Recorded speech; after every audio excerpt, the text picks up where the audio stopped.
Yep. I just went to yours because I got an alert, and it did do that, just so you know. Uh-huh.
Hey everybody, what's going on? It's good to see you. Welcome, and we have a fun, hopefully interesting board gaming session awaiting for all of you here tonight. As I always said in my on my streams, Sunday night is the evening we usually do board gaming and try to show a lot of my audience the awesomeness that is in this hobby, and what people may not be familiar with and what people may be missing out. um, and I do the best I can to show off different digital implementation of games that are available to people who would be interested in playing such games. And so we're gonna start doing that one of these days. Hopefully one of these days we'll be able to have the means to do live board gaming sessions and stream at the same time. That would be something I would be totally wanting to do.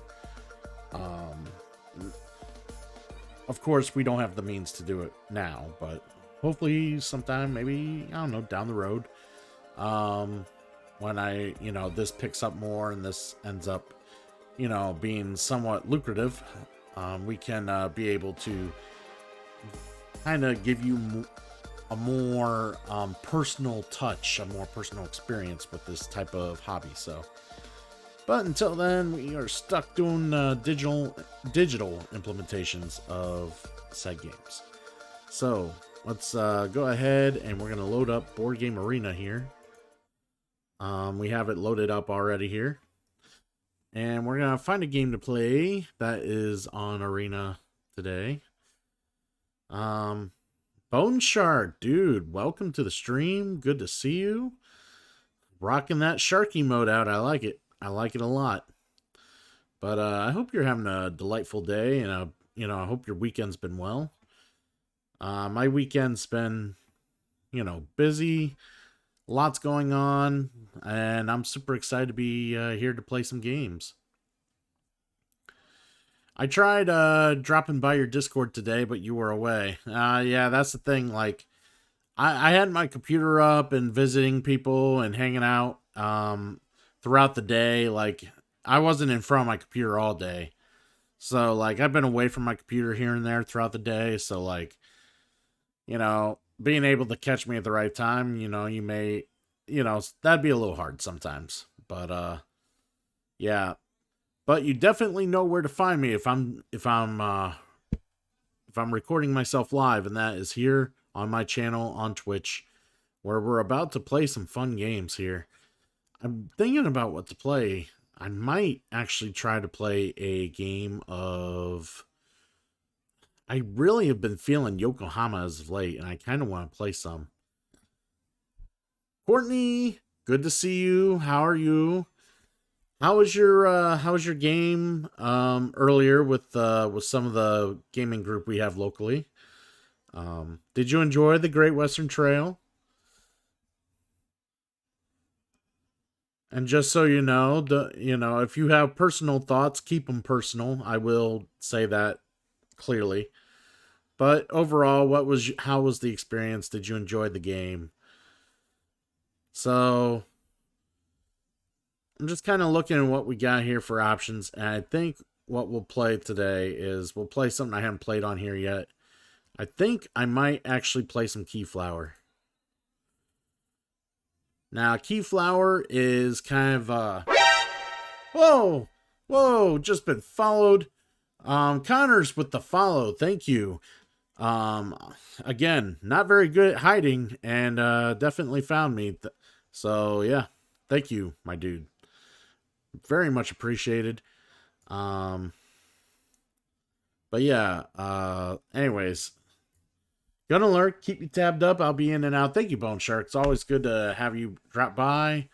Bone Shark's a great fellow. He just turned affiliate, I believe, if I remember right. And we'll give him a nice shout out.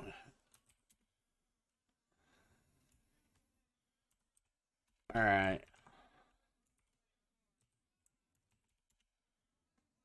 So, let's recognize Bone Shark soon to be entertaining you with some Final Fantasy IX. He's been playing it, he's been enjoying it, and yeah, he totally nice guy. Check him out. He's getting his bearings on the whole, Twitch thing, and yeah, he's doing it. He's active. He's awesome. So check him out if you like some role playing games and whatnot. Definitely a cool guy. Hence why he's here, because we're all cool kids. We're all doing our thing. Nobody, we have our own little clique here. Other people want to be like us, and eventually, maybe if they're cool enough, we let them in. But anyways, let's get back to the game here. And I was thinking, like I said, I clicked on Keyflower. I was about to explain what Keyflower was.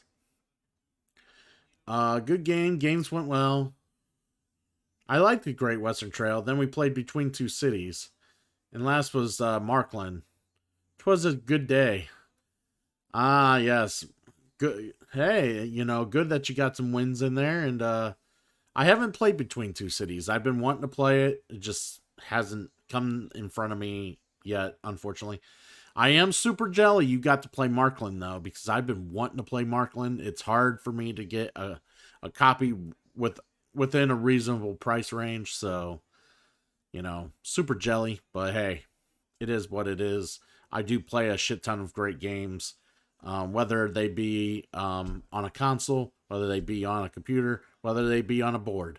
I play a shit ton of great games. I'm not going to, cry too much that I didn't get to play it, but, sometimes you just, that FOMO feeling, fear of, being, fear of missing out.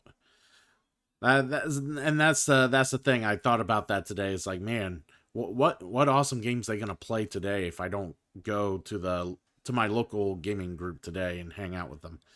But I had to get some stuff done around the house, and just working on other stuff, so I kind of had to skip out. Bill owns it. It's an interesting mechanic. David said he liked it better than Germany. See, that's the thing.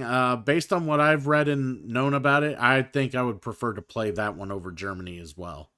So it is what it is. But so about Keyflower.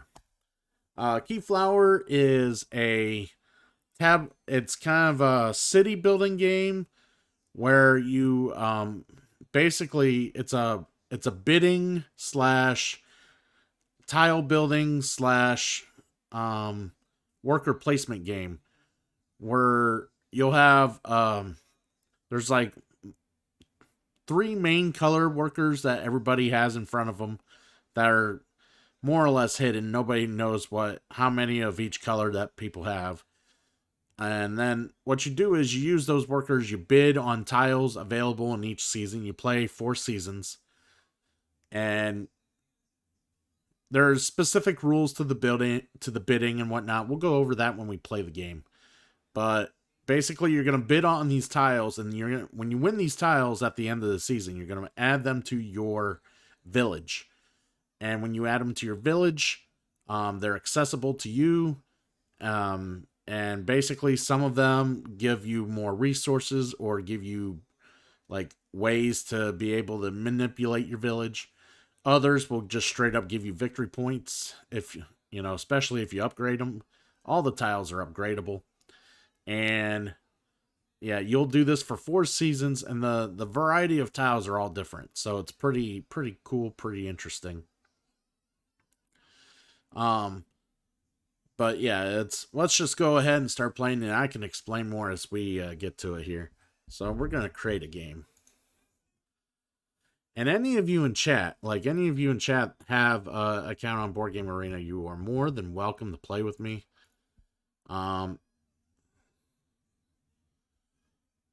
Let's see. We're going to go ahead and open the table to other players.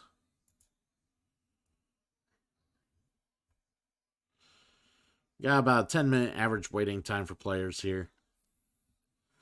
So if anybody's interested in playing Keyflower, I would definitely teach you and show you how to play this game.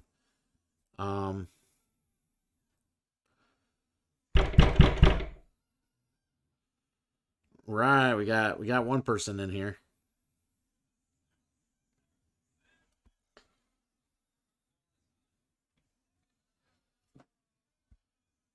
All right. This game does play up to 6 players. I think you want at least 3. In my opinion, you want at least 3 players. You don't really want to play this game with 2 players. Dastardly Dar, what is this website? Dude, this is boardgamearena.com. I will type it right here.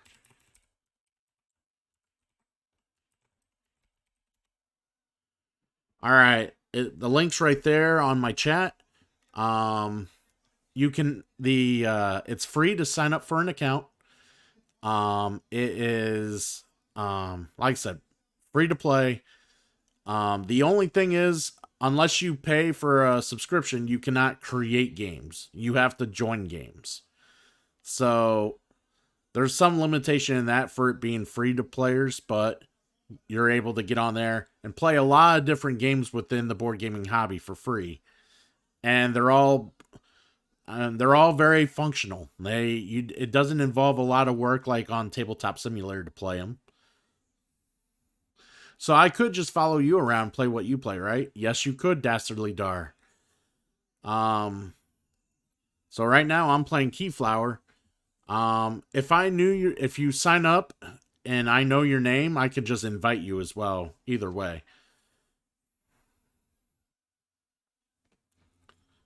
So we're going to go ahead and wait, because I kind of want, like I said, a 3rd player.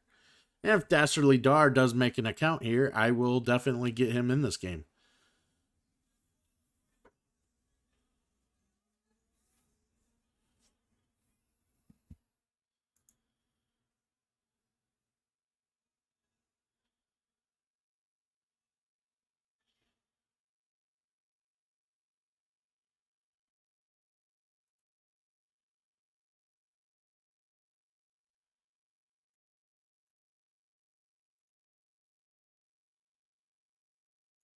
By the way, Dastardly Dar, if you do enjoy hanging out here and enjoy the channel, don't forget to hit that follow button anytime I do get on. I don't only do board gaming content. I also do the RPG lunch hour. So around whoa! Whoa! I got found again. Thank you for the follow, dude. As I was saying before, I was so rudely found. Um I do an RPG lunch hour. So if you're a big fan of RPGs like Final Fantasy and the Tales series and quite a few other games, you know, just general sense RPGs. I do play RPGs in the morning from Monday through Friday, into the afternoon because it's all during the lunch hour. And then a couple nights a week, I do this on Sunday nights where we play board games. And then Monday and Wednesday evenings are more just chill evenings. I kind of play whatever.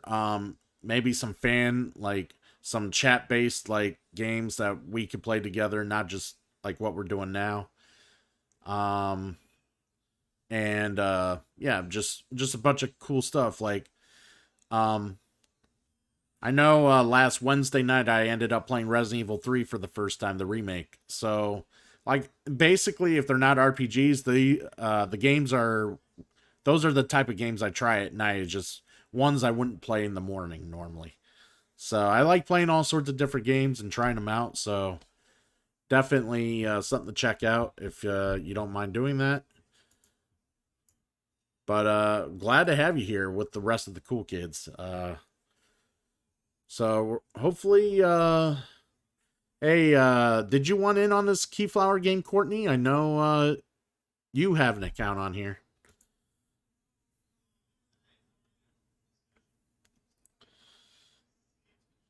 I actually have a friend of mine on here. I might actually try to invite him.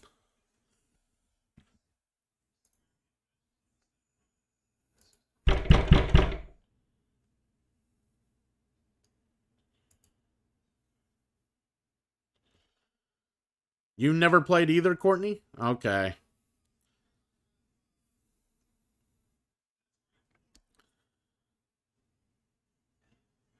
Yeah. This person right here that I'm trying to invite is my friend Anthony. So hopefully he feels like playing Keyflower. I saw him on here playing Kingdom Builder just not that long ago, so I figure if he's got nothing going on, he could play some Keyflower. I believe he knows how to play this game. So, like I said, I'm just waiting for at least one more person. Um, were you making an account, Dastardly Dar? If you were, I will definitely add you to the game and help you along.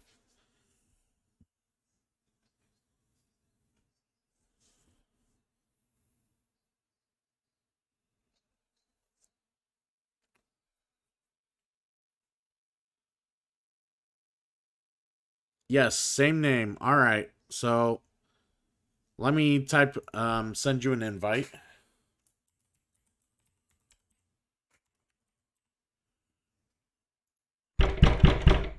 All right.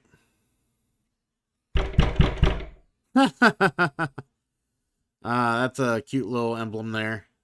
All right, cool. I'll actually turn off the time limit.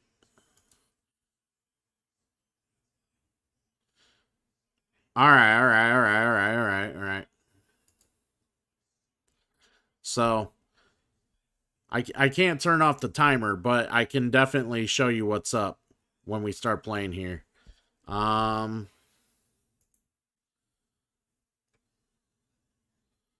I'm gonna see if I can kick my friend out, because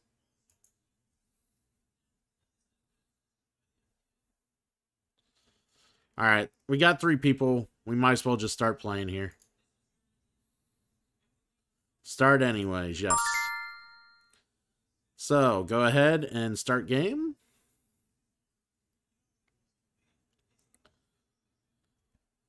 I know Nurse B.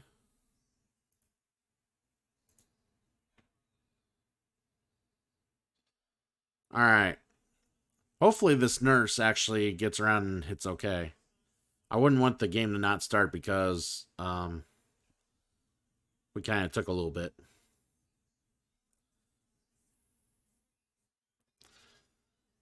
Does look like they played this game quite a bit before, so this, if we end up losing Dastardly, it wouldn't be a big surprise.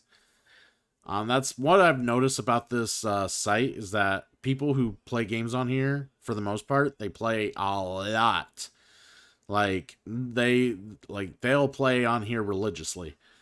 I only play on here when I do the streams or if I really don't have much else going on or I can't meet up with people. You're brand new? Well, I'm going to help you out to the best of my abilities. Have you played any board gaming, Dastardly Dar? And if so, what are you familiar with? Hey, Damon. Yeah, Courtney was just in here a little bit ago and told me what you guys played. So good to see you guys. We may have to kick this person out because they're not starting. You played a couple? Which ones have you played, Dastardly? That way I can have a frame of reference. Kind of helps make comparisons when I know what you played. I might have to cancel and kick them out because they're not there. They're not starting. So.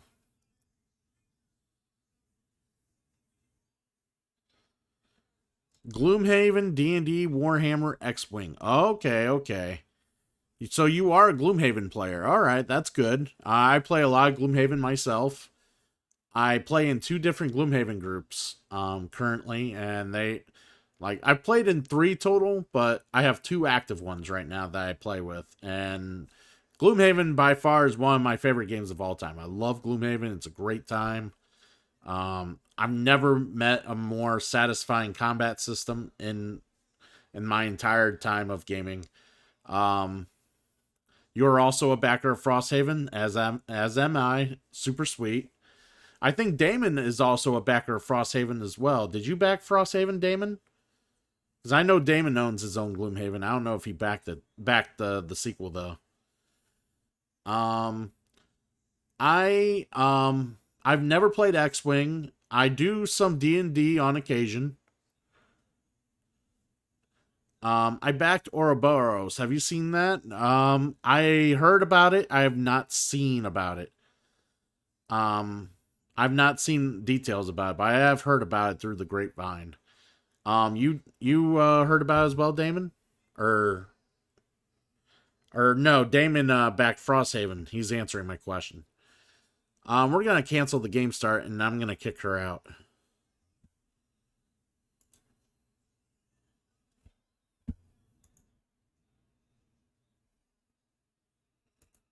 All right, here's what we're gonna do. I'm gonna quit game, or I'm gonna join game. All right, all right, all right, all right. Here's what we'll do.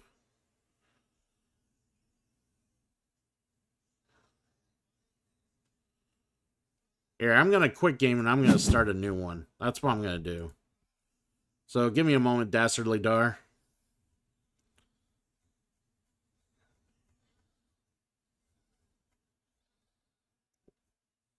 Where is it? Where is it? Where is it? I had it. There it is. I'm gonna create a new one. I'm gonna turn off the time limit.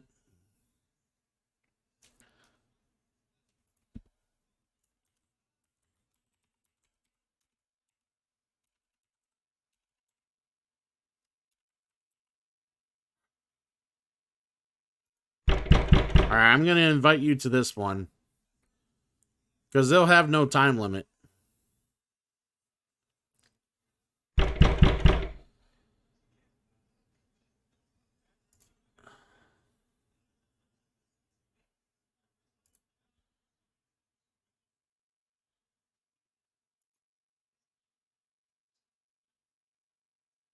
You're about to play. It is impossible. Alright.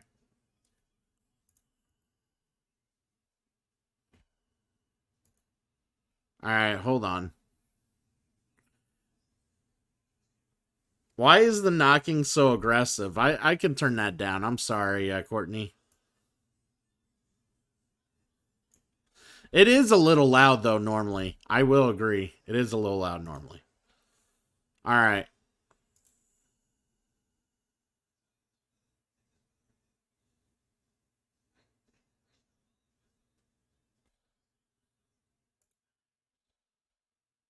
Alright, so... Oh my god. Sometimes this is a pain in the ass. Why is it such a pain in the ass?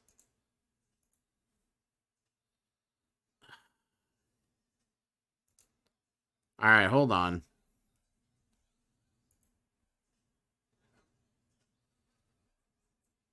This thing's being a little bit of a pain. I apologize, guys.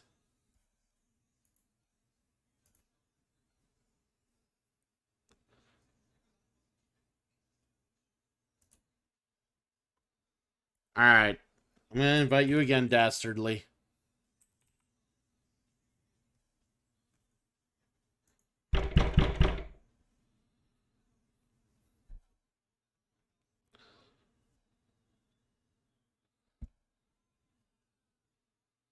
Alright, go ahead and join the game, Dastardly.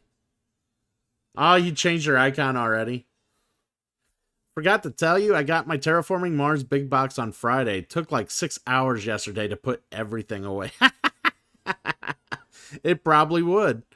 The individual packing of the resource cubes was a bitch. Yeah, I heard about that.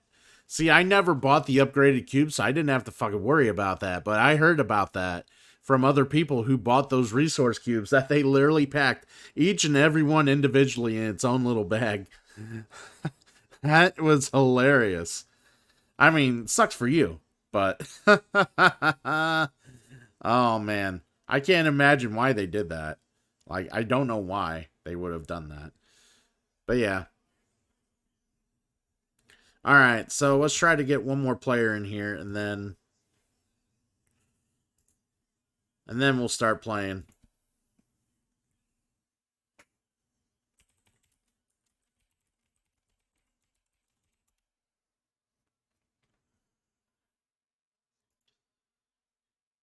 Didn't think it would take this long to fucking get this game going, but it annoys me sometimes when people join games and then they walk away from the fucking computer and they don't fucking hit start. We would have had this game already started if, you know, people had been at their table. Courtney contributing to the 12-hour stream. Thank you. Thank you. By the way, if you guys notice, Sir Whitefire, our stream boss, he's at 36 hit points. If anybody literally does anything, insert Jeopardy music. I know, right? Hey, we got somebody. Let's start it now. If anybody does anything to contribute to this channel, they will probably be the new boss.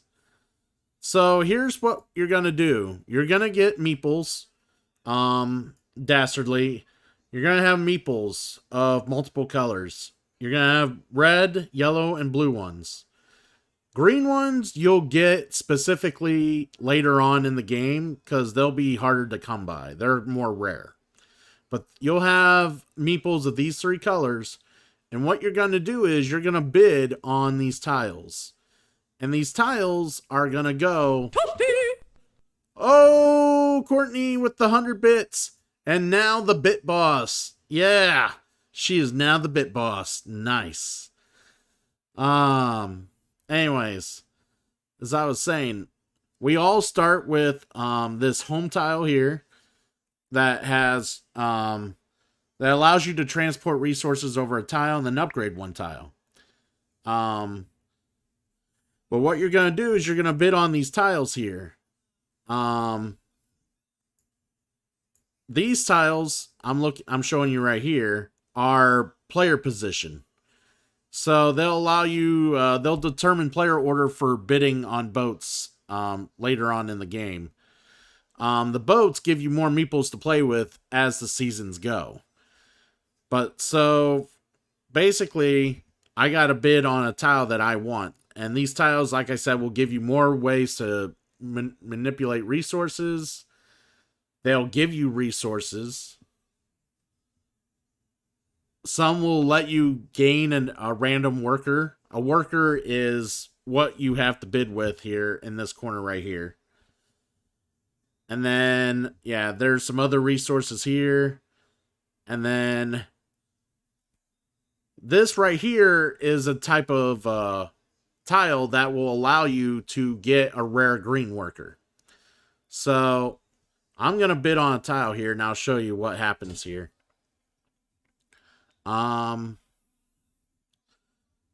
So I'm going to bid on this one, and I'm going to use 1 red. So now it's your turn, Dastardly Dar. You're going to bid on a tile, and so you're going to choose any color of workers you want and bid on a tile. Here's the thing. I bid 1 red on this guy. If you want to outbid me on this tile, you have to place 2 red guys on here to outbid me. Once I'm outbid, I can move my 1 red somewhere else to either bid somewhere or to activate a tile. That's the other thing. You can activate these tiles while they're sitting out here and get the resources from them or anything like that. You would need the resources to upgrade tiles. So like your home tile needs a black and a gray resource to flip it around and make it a better tile. And it would be worth victory points at the end of the game. The object of the game is to have the most victory points. There you go.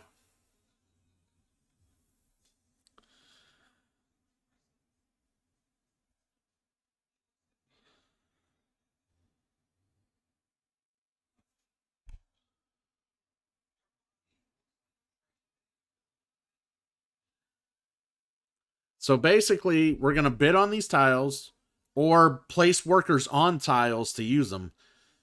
Once the bidding's done, that we'll build our village. We'll extend our village with these tiles. And then we'll do this 3 more times because we do this once for each season. And once the seasons are done, we add up all our points based on what tiles we have on our board. And that's the end of the game. That's the game. Ooh, he bid 1 on this tile. I think I'm going to outbid him there and use two blue guys and take it.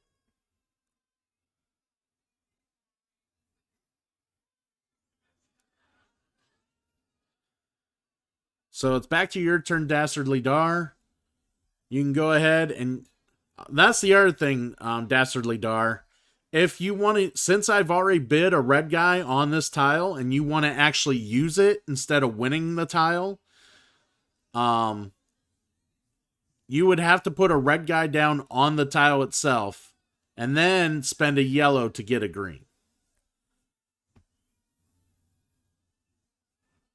That's how that would work. Yeah, these tiles tend to be color locked once a color is decided on them for the first time.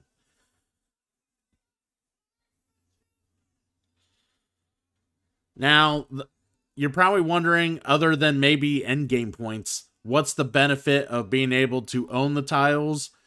You know, if you can place workers on top of tiles during the game or while you're bidding even. Well, the whole point is that when they're part of your village, and people could still use your tiles while they're in your village. So that's the thing. People can still use your tiles while they're in your village. But if they spend workers and put it on your tile to use them, you get to keep those workers for your own supply at the end of the round. So that's something to keep in mind. And that's why some people... Yeah, see, yellow there put his worker there to use the 2 black. So now, if I want to use this tile to get 2 black myself, I have to drop 2 yellow guys. Which, you know, unfortunately, I don't have. So I'm not going to do that. What I will do is I'm going to activate this tile. Use 1 red guy to activate it. And I spent my 1 yellow guy and I got a green guy. Now it's back to you, Dastardly Dar. I know some tiles, like the woodcutter, in order to upgrade it, you need to have like a saw. You need to have like a saw resource. Those square icon resources you can get from these boats. And right now there's a saw and there's a pickaxe here. But you get the boats when basically the turn order here, whoever bids on turn orders who gets the boats first. So that's when that's determined. Unfortunately, there's nothing on the board that gives you those resources otherwise. So turn order might be important right now in order to get particular resources. If you're curious, if you're wanting to upgrade stuff. Um, Grabbing this one here, this player order tile will give you the purple meeple, which will give you first player. Um, at the end of winter, the purple guy is useful because he can be added to your village, giving you um he could become a resource, or he basically becomes a wild card if you have him at the end of the game.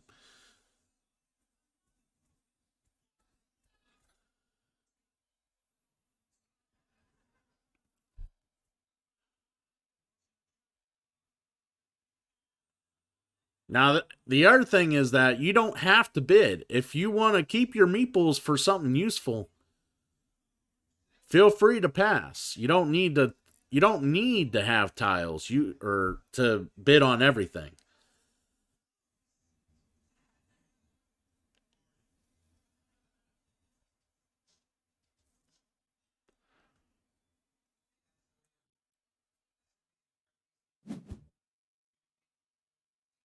Nice, nice.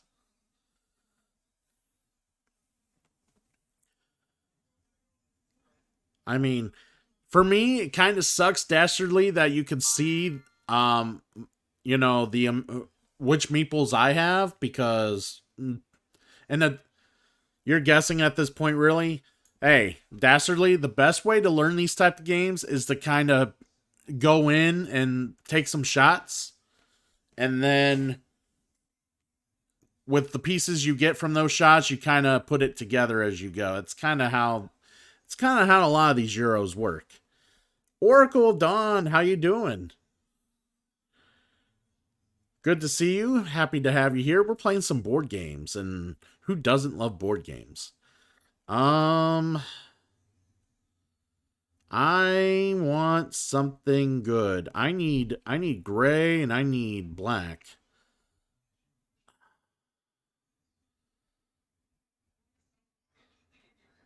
I'm gonna bid one blue guy here. Yeah, I'll bid one blue guy here. Oracle, everyone is, I hope, yeah, I think everyone's doing well that's here. I hope everyone's having a good day.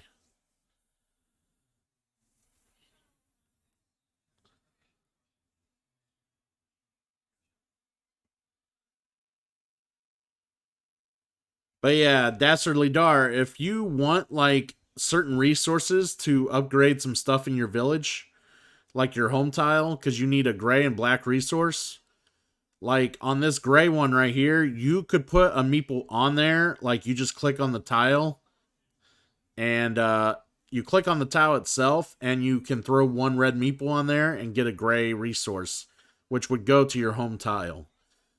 Um, or since I put a blue guy down here, you could spend a blue guy here and get a black resource to put on your home tile too. You can also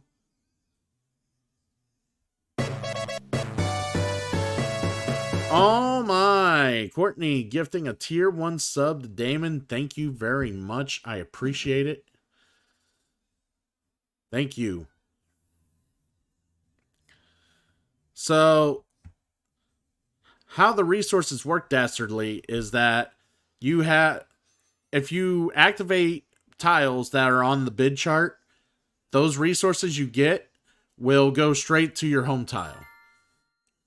Once you start building your village, when you activate tiles on your village, though, like say this was part of your village, if you activated your quarry while it's part of your village, the gray resource would end up on your quarry instead of your home tile. You would have to move it to a tile like your home tile in order to do what you need to do there. So like in order to upgrade your home to from a 1 to a 2, you would need to have both the gray and the black on that tile to upgrade it. And I can explain movement a little more once we get done with the season. It's a little hard to explain when we don't have anything added to our village yet. Cornhusk popping in to say hello. Good to see you, my dude. We were hanging out earlier, and I know... do you stream tonight, Cornhusk? I don't know if you do or not. I don't have your schedule memorized, but... I'm sorry, Dastardly, but I kind of want this gray tile here. All right, Dastardly. So here's what's up. I outbidded you on this gray tile. So if you want this gray tile, you're gonna have to put 3 red guys down, or you're gonna have to have 3 red guys to outbid me. If you can't, you can take your 1 red guy here and move him somewhere else where he could bid on something else legally. He could bid on this, or he can be spent. Yeah, I think he has to bid something else. If he can't bid on anything, he's pretty much wasted.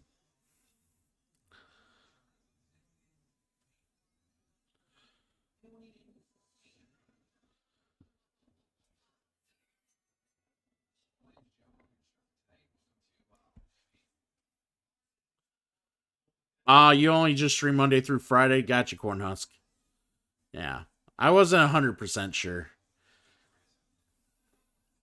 But yeah, glad everybody's having themselves some, a real good evening.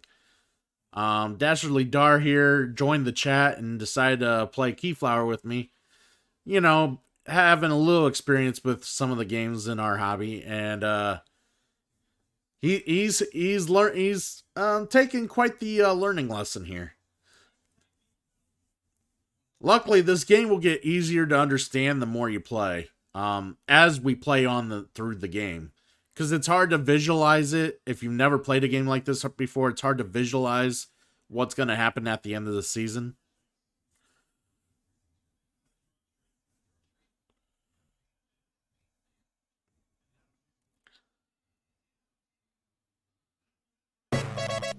Woo! Dabs, thank you for the subscription. Oh my god, the biddies. The biddies. Loving the biddies, dude. Toasty! Yeah, man. Loving the biddies. Thank you, dude. Thanks for the tier 1 sub. Wait, did he say he's going live? Did Dabs just say he's going live? He streams still? Wow! Dabs streams, guys! Dabs has time to stream. Thank you, Dabs. Hope your stream goes well, dude.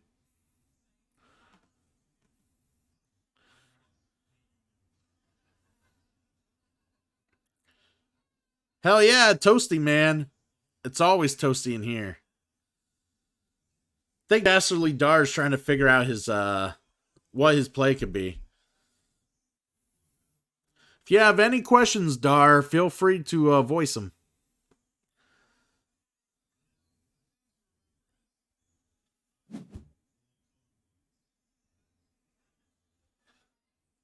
Ah, okay.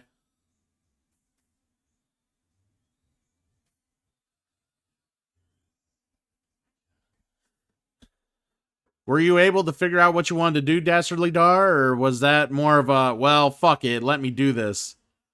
No, there isn't many great options left. See, when you bid on tiles, You think you're getting it? Yeah, they get color locked. So once one color is placed on a certain tile, everybody else has to use that color of worker in order to either activate it or bid on it, and that can really lock some people out. That's why the green workers are so important, because they're rarer to get and harder to get. If you slam a green worker down on something, it's very unlikely that someone's going to compete you or compete against you for that tile. Um, let's see. I'm probably gonna win this. I'm gonna maybe win that. Um,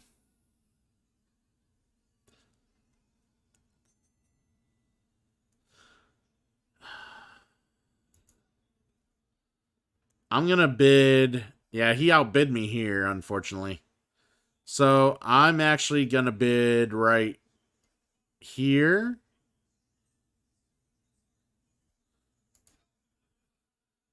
And I'll use those two workers and outbid I'm gonna outbid Dastardly on that one.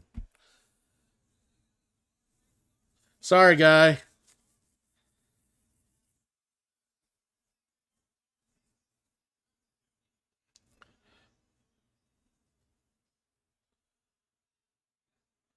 So just so you're aware, Dastardly Dar, there's you have 3 tiles underneath your name that are for the winner.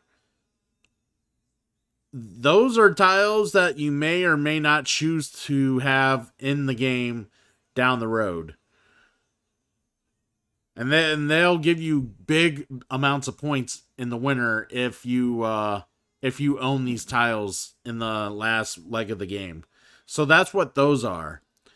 You don't have to have all 3 of these in the game at the end of the game, because it's going to get to a point where we choose which ones we want to bid on, or we want up for bid late in the game. So, oh, come on, dude. You outbid me. Oh, did you? I see that you bid one more than needed. Hey, you're getting the hang of it, man. You're getting the hang of it. First games are always going to be a little rough. I try to teach people, because a lot of people have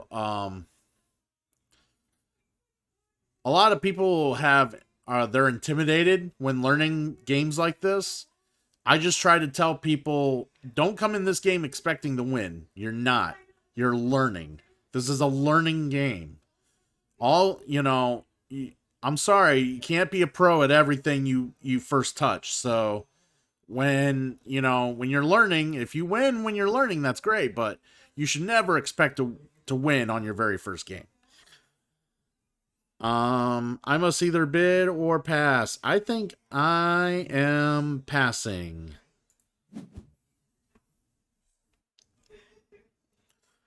So when everybody pass, that's when the auction will go down.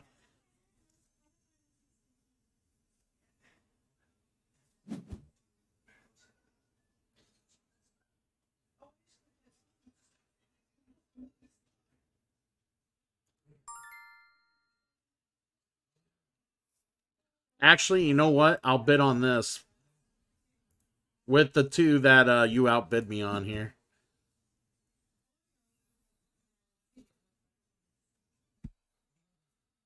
Make my workers useful to some extent here.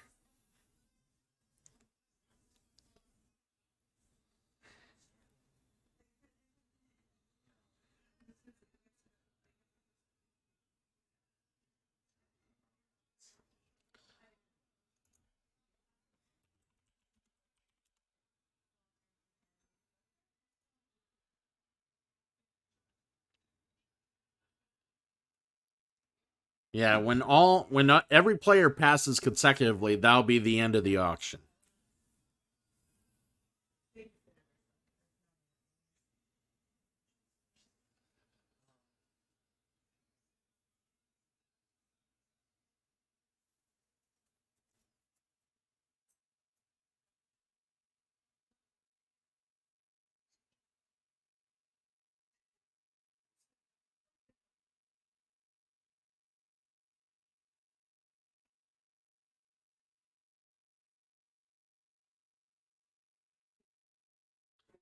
Well, it's kind of cool that we got someone in here that wanted to play some board games. So, where are you from, Dastardly Dar, if you don't mind me asking? You don't have to, you can be vague, but I don't need to know where you live, where you live exactly. Sometimes I gotta tell people that because they think I'm intruding. I am where you are. You're in the U.S.? Awesome. I'm in the U.S. too.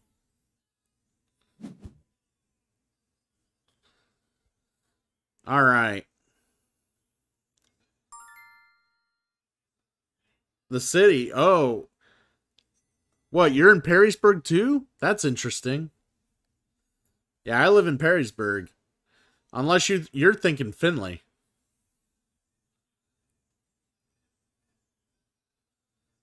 What? It's. I think I may know who this person is. Anyways, I think I was passing. I was passing.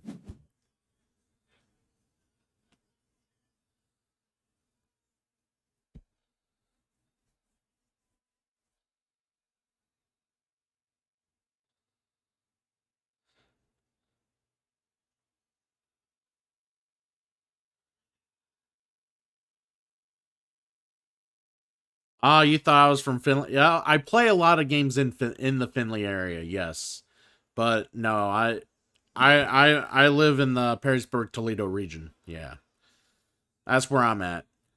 Um, I kind of figured you were from the area. Because I do post on the board game group. When I go live for the board gaming, so that makes a whole lot of sense.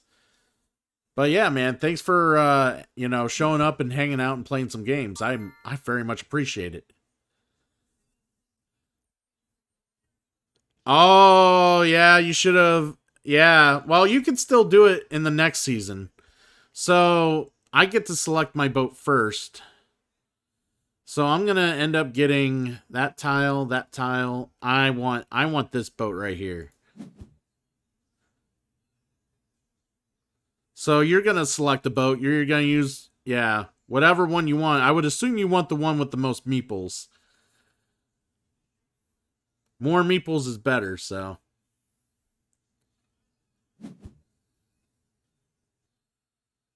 and you're gonna get to go first on the next season.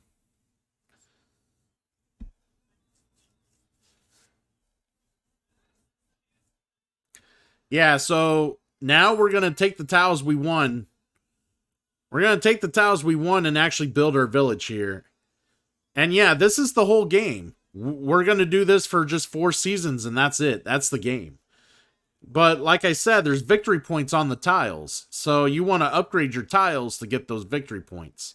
And the winner, the in the winter, there's going to be tiles that we put up for auction that give huge points.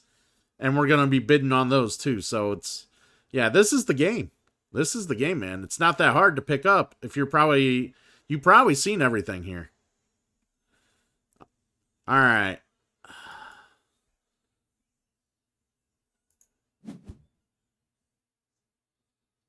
And of course, on the tiles, you kind of have to like match the roads a little bit.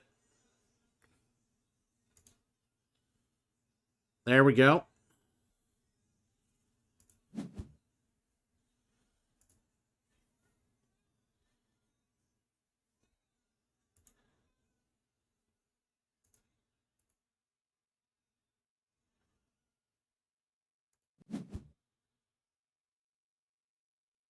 And then I got another one here.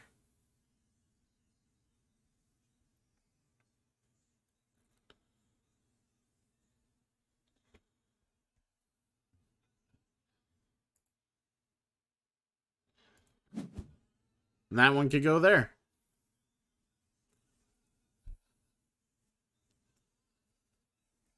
So, yeah, now that our villages are bigger, Dastardly Dar, if you use any meeples on my you can still use my tiles to get resources. I can still use your tile to do stuff. We can use the other guy's tiles to do stuff. But if we use like meeples on those tiles, they get to keep those meeples for the next season.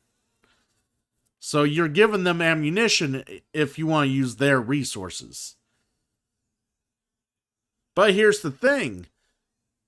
So if you use, say, a blue guy on RDR's woodcutter here and get his 2 orange resources, you'll get the orange resources in your home base.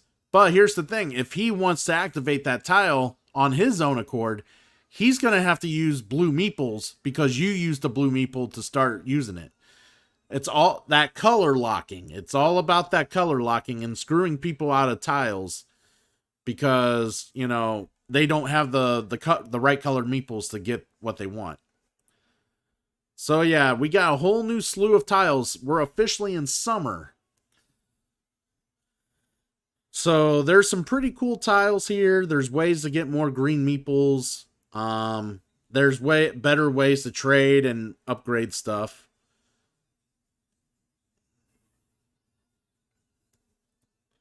Oh, I should mention, Dastardly Dar, on your on your tiles that have the horse-drawn carriage in the building, the horse-drawn carriage is how many moves you get to move a resource.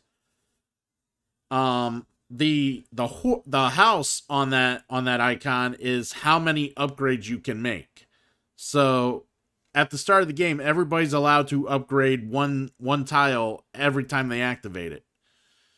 That's why this guy went after this one, because when he upgrades this tile, he can make 2 upgrades at a time instead of just 1 at a time.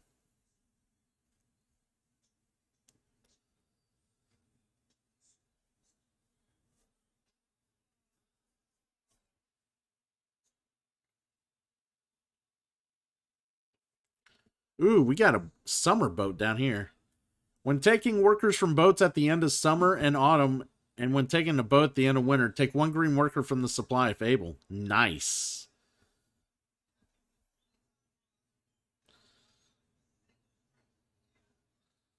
Um.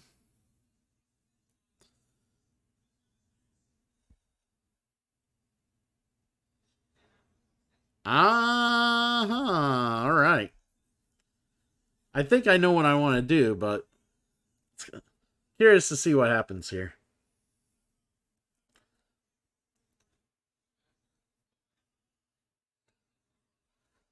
So these boats here, they got more meeples on them and more tools. So this boat flipped around dastardly. Now it gives less workers and stuff like that. But if you get this boat at the end of the game, it gives you victory points for how many river tiles you have connected to your home tile.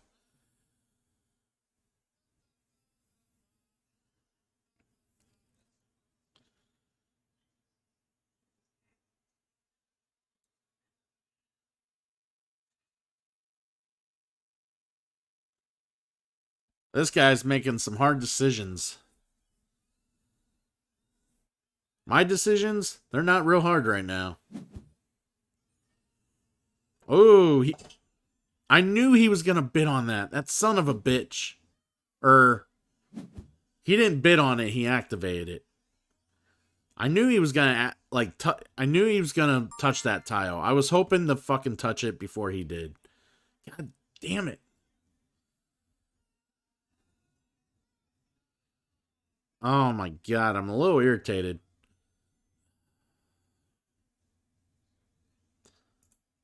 Alright, I'm gonna bid a blue guy. Back to you, Dastardly Dar. Hopefully you know what you're looking for.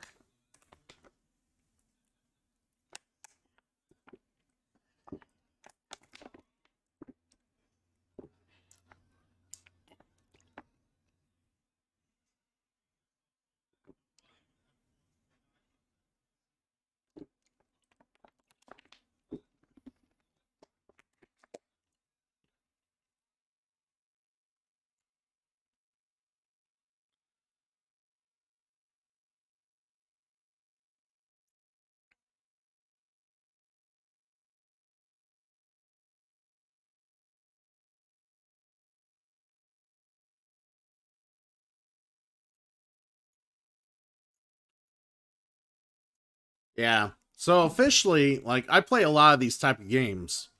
Ooh. You activated my my green worker thing here. Nice, nice.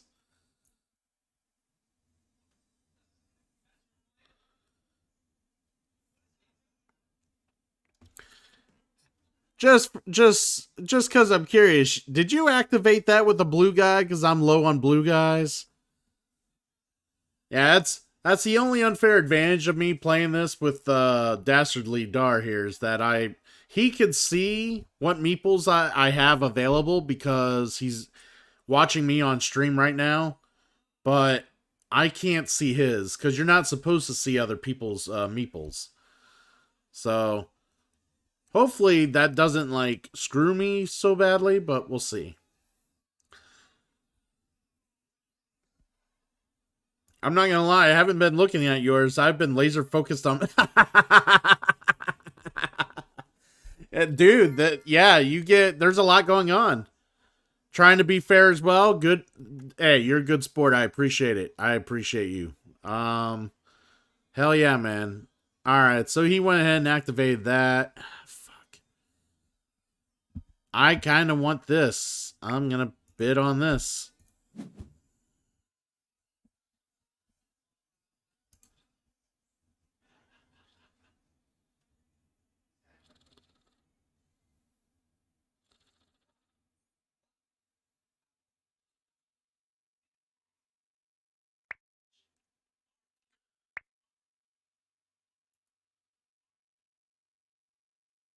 Dastardly Dar apparently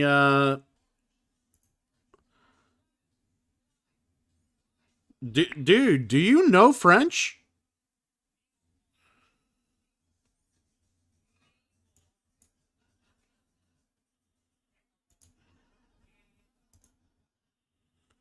Google Translator? Nice. Nice.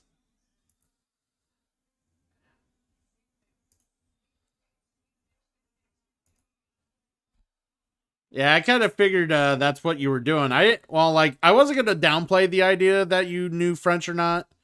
It'd been super cool if you did, but you know, when people start doing that, I immediately think Google Translator first before I think they know. I know some French because I took French in high school, but I don't know. Like, I don't remember a whole lot. Like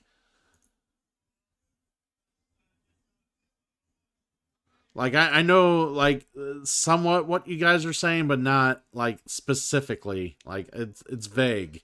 I know vaguely what you guys are talking about. I mean, it's just small talk, but it is what it is.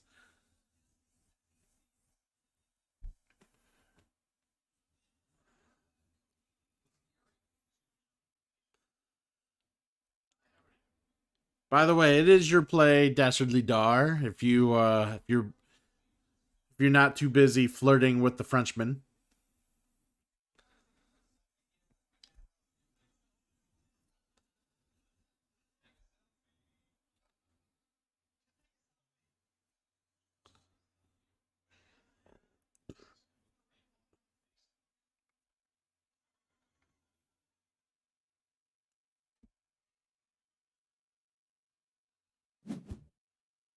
Ooh, interesting.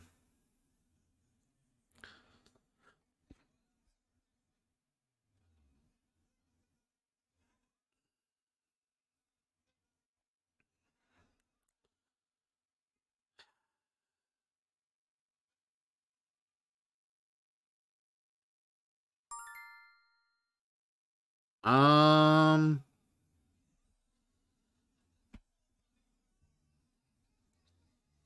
we are gonna bid on this with my green guy.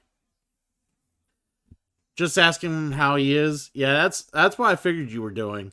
I based on what I remember, I think that's why I thought you were asking him. But like I said, it's been a long time since I've spoke French or really worked with French. Like I mean, we're talking high school. It was so long ago. And I didn't have the best French teacher in high school either. She was one of the worst teachers I've ever seen, truthfully. Fancy Cat, thank you for the lurk. Always appreciate the lurk. What you making me for dinner, Fancy Cat? You gotta let me know what you're making me for dinner. I'm hungry too. Chicken burgers. Interesting. Chicken burgers. I had chicken sandwiches all last week. I'm kind of burned out on chicken, to be quite honest. I hope they're good though, Fancy Cat.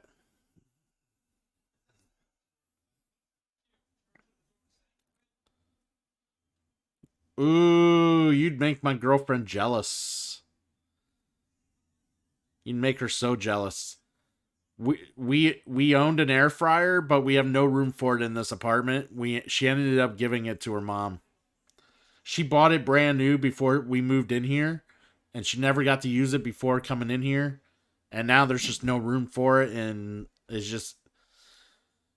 it would be a pain to use and have around here. So she gave it to her mom, and yeah, she's upset she never got to use it. Yep, very upset. She decided to reiterate what I said. But yeah, hope your dinner's well, Fancy Cat. We own 3 air fryers. Oh, come on, dude. Don't brag. That's not nice. I had the same problem. I ended up getting the Instapot air frying extension for space. Oh, gotcha. Gotcha.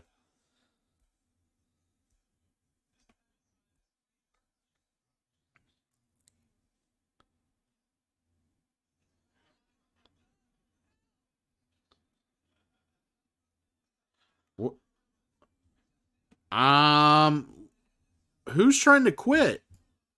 I think RDR is trying to quit.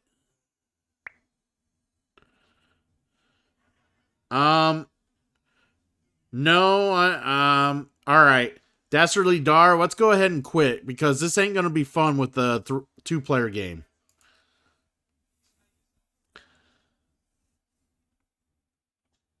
You know what, Dastardly Dar? I will help you out. We'll play a fun 2-player game, dude. Let's return to the main site here now. Invite you. Well, that kind of sucked. All right. That was not what I had in mind when I said we were going to play some stuff. So let's go ahead and play another game here. At least now I know how to play it. That's a plus. Dude, Dastardly Dar, Keyflower is one of my top 25 games of all time.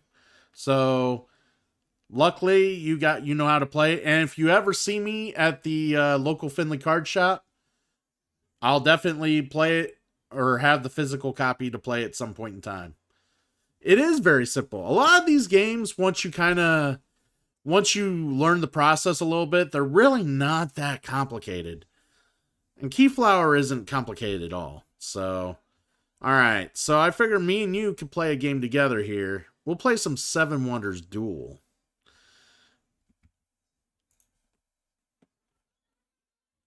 I'm used to playing games like Gloom. Oh, yes, yes. I know of Gloom.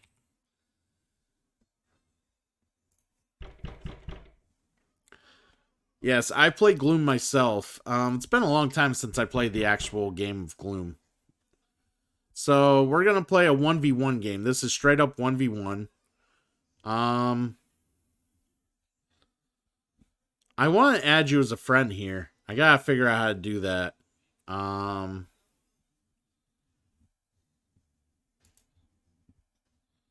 there we go. I added you as a friend, just so you're aware. All right, we're gonna go ahead and start this game. We'll do it with no time limit.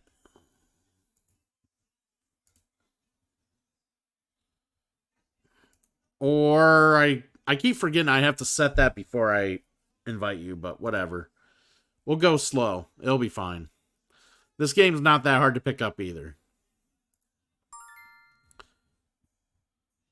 All right. So basically, before we choose here, this is a 1v1 game. I don't know if you played the original Seven Wonders game, but this is the 1v1 version of it.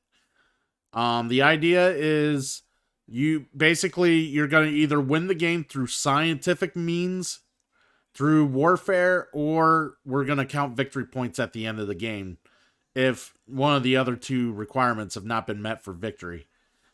We each are going to have 4 wonders each, so we're going to pick 2 between these 2 groups of 4. And they all do different things. Some give victory points, some give money. Let's say I have never played, because that would be true. Okay. So that's why I'm explaining to you. So you're right.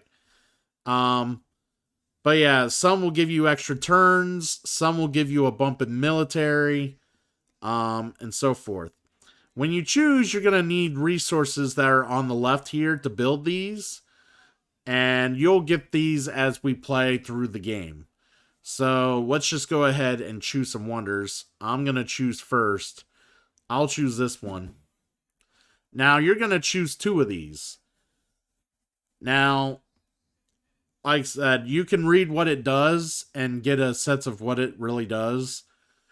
This one here will give you a resource of your choice, basically, when you go to build stuff. This one here will up your military, and it'll let you discard one of my brown cards when you build it. This one is literally straight victory points. That's all it is.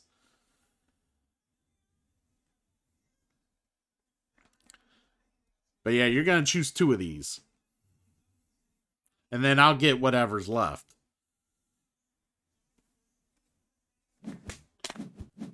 Alright, now we're going to pick them again. You're going to pick the first one, I'll get 2, and then you get the last one.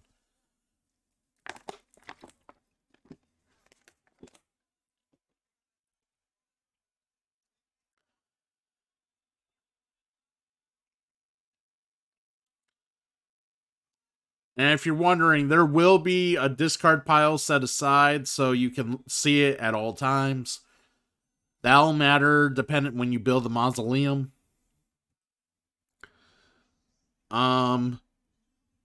The Appian Way will actually make your opponent... It will make me lose 3 coins when you use it, as well as you getting 3 coins.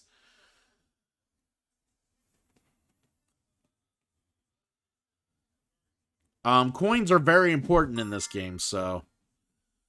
I will take this one, and I will take this one. Alright, so... I'm first, and I'm going to tell you what we're doing here. So basically, you have to choose from the bottom face-up cards what you want to do. Now, cards like this will give you resources to help build towards your shit. So, like, there's a price on your, like, when you look at the thing, there's a price for everything, how much it would cost to build. Right now, we both start with 7 money. Now, as you get resources that make it easier for you to build stuff, the cost will go down because you already have the resources to build it. These brown cards will give you those resources to make stuff cheaper and easier to build. These red military cards will make it so you can go for basically push the military guy closer towards me and help you win faster through a military method.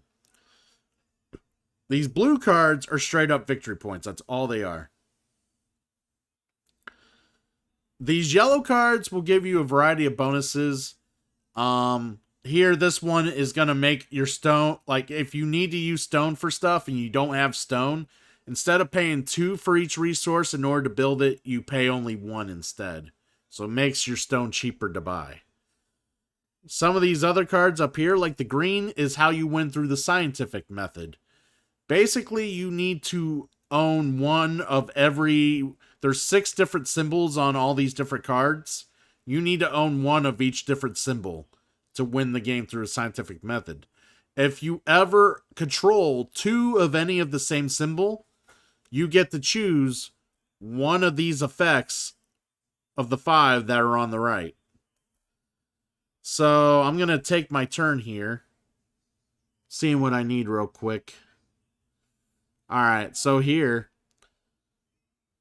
it requires that I pay a coin no matter what to build it, so I'm gonna pay a coin to build it.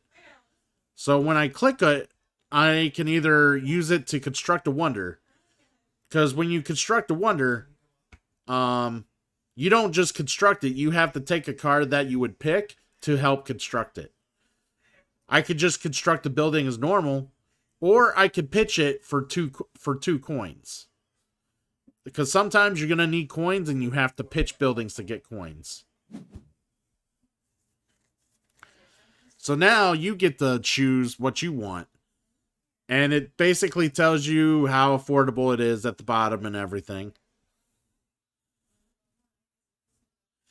When you pitch cards for coins, it's like I said, it's going to be 2 coins. And then it'll give you a bonus coin for every yellow building you own. So if you own more yellow buildings, pitching cards for coins is going to be more and more valuable. All right. I could get a free brick here. So this is where it can be a little tricky what to play or what to pick, because when you expose a card, it flips. So I'm going to build this brick for free. Now you have the choice of these 4 cards at the bottom. So if you pick the stone, this gets flipped and it may be a card I want. If you pick this blue one, this one gets flipped. Like, that's where the game gets interesting, because you're having to pick stuff that you might leave your opponent something better that they, may or may not want. Or you have to pick strategically to basically give your opponent shittier options. Kind of like what you did here. Alright. So let's... You getting big on military? I don't think so. I'm going to build this.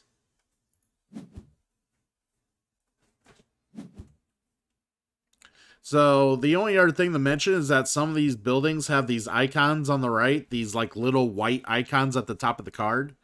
So like down the road, as we're going to play 3 ages. This is the first age. We play 3 ages. As we play through each age, some of the cards will have that icon on the upper right. That's if you have that same icon from a building from prior, building that future building will be free. You won't have to pay any resources, nothing. It'll be literally a free build. So that's something to watch out for too down the road when you get certain cards with those icons. Alright. See, you're not gonna make it easy for me here. I'm gonna buy this here. Make all my stone cheaper.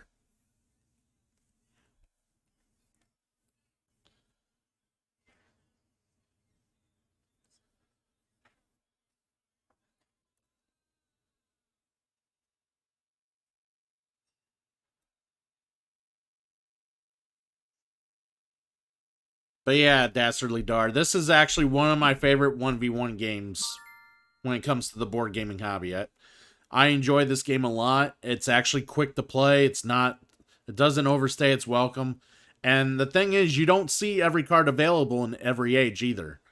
There's always a few left out of every age. So you can't be like, man, I need to wait for this particular card to show up, because the card may not be in there at all. So you can't fully meta this game either. Oh man, free 4 money? I gotta take that. Hell yeah.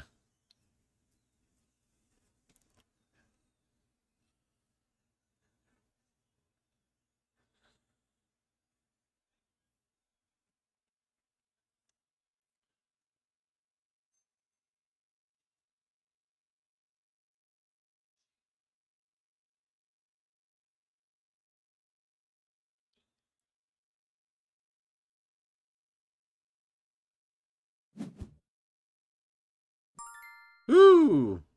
Working on that military, are we? Alright. I'm not gonna lie, I kind of want this, so we're taking it.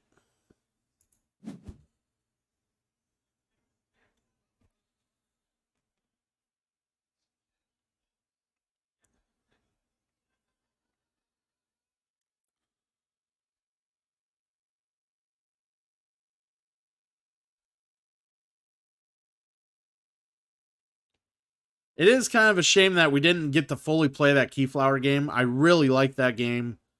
It's so much fun.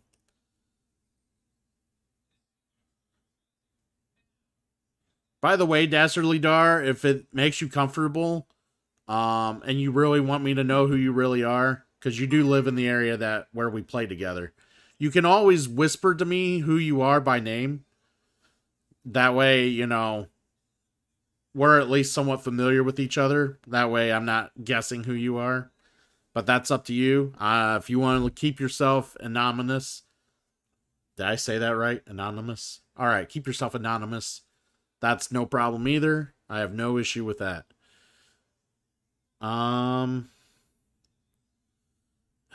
What do I want?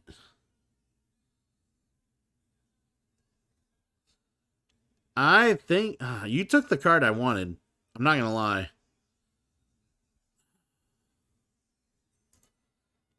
I think I construct this one.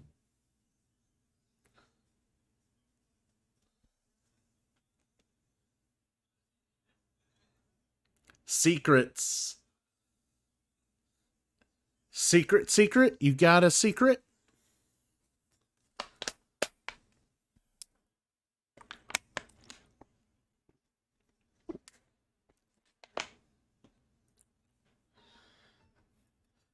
So yeah, Courtney, are you super excited that they're extending the hours back for the shop?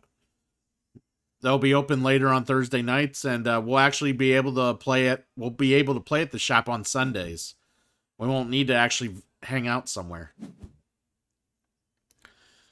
Oh, you dastard! You dastardly son of a bitch! Oh, this is gonna hurt. This ain't what I wanted. Oh, he funny. He think he got jokes. I'm excited they'll be open Sundays. Not excited about Thursdays. Screws up my schedule. Well, like I said, like David said, people can start at 4. That's no problem. So if you rather just be there by 4 with some others, that's fine. I won't be there. I will be there a little later. I don't mind being there till 9. Because I'd rather be there till 9 and play. Because that's just easier on me. Yeah, go ahead and choose one of my brown cards to destroy there, Dastardly. Whichever one you choose is going to make me sad. It doesn't really matter.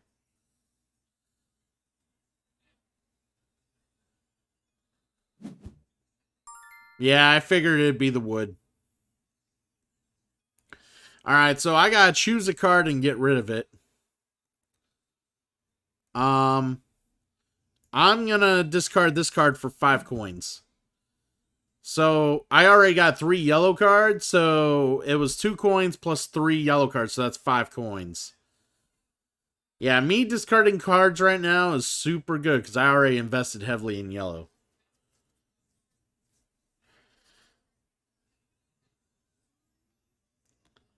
Hashtag you don't know me. Right, but then I'll get stuck playing with people I don't want to play with if they know I'm there early. Hashtag I'm a picky bitch.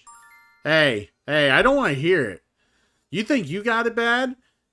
I feel a little worse when, I got to drive all the way there, from where I'm at, and then I'm either forced to play a game I'm not all that into, or I'm forced to play with, people that I'm not exactly excited to play with.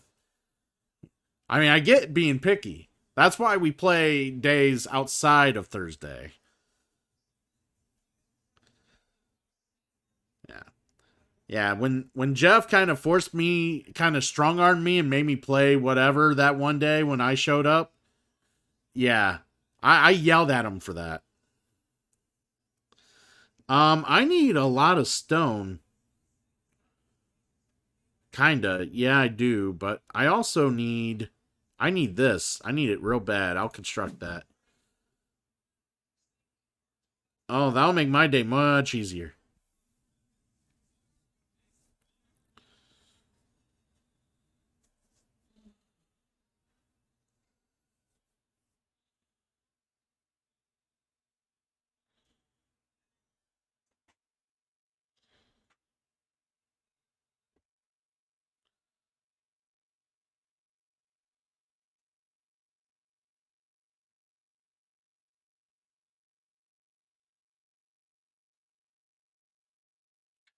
Oh, another thing I should mention, Dastardly Dar.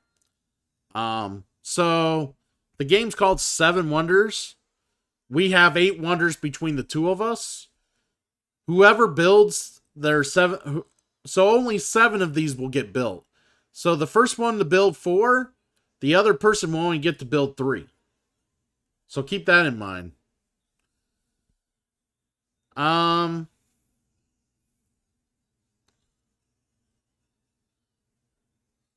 Let's see. I am definitely just gonna build this one. What game did Jeff make you play? I was kind of strong-armed to play Dice Forge, which I didn't mind playing Dice Forge, but the thing was, I didn't think I was playing it that day, that time. Because I brought another game that I was planning to play that day, that time, and yeah, there was a miscommunication between me and Jeff, and it was just easier to deal with him by just agreeing to play. So here's the deal. Since I have a weaker military than you do, because you felt the need to play more military cards against me, I get to choose who begins, and I will clearly begin. All right. So we're gonna build this.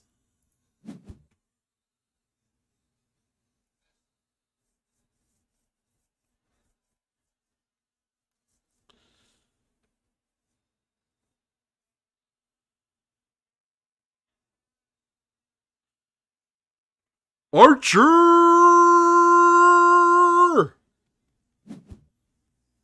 The Archerverse has arrived, everybody. I want you to know this. Recognize.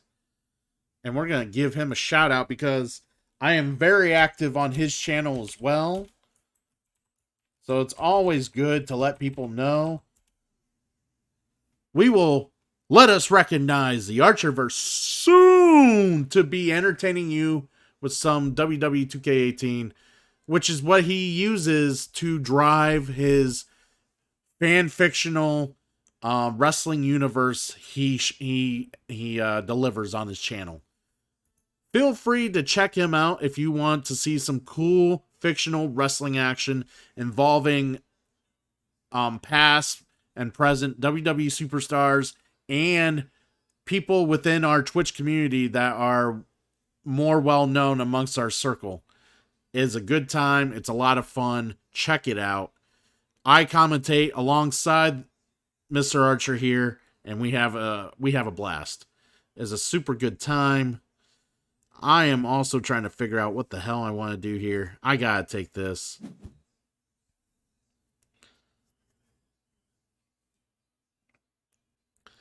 Archer Redeeming Tales.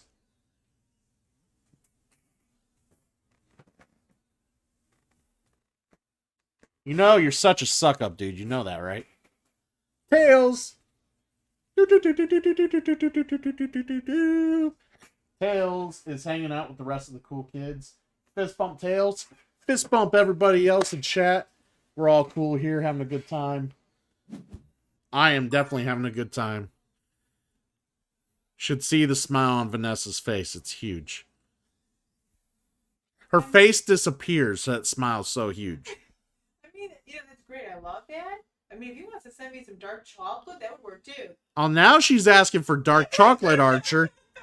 Now she expects dark chocolate from you. See, this is what happens.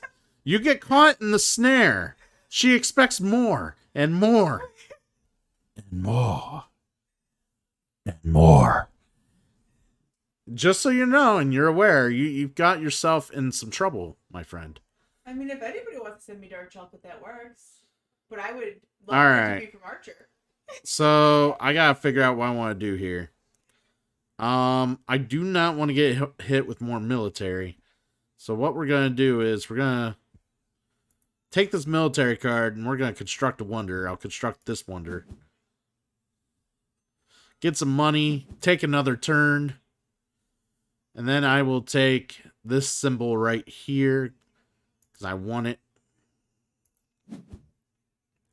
All right. I'm 3 symbols away, 3 more different symbols, and I win through the scientific method. She's really waiting for that ring. Trust me, Courtney, she's not really waiting for that ring.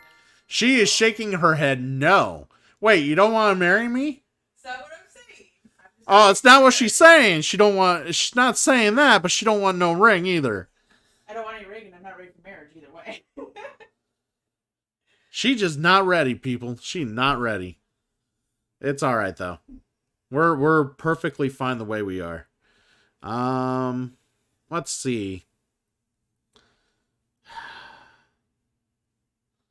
Yeah, a lot of resources. I don't really need more of this, but I kind of want another building.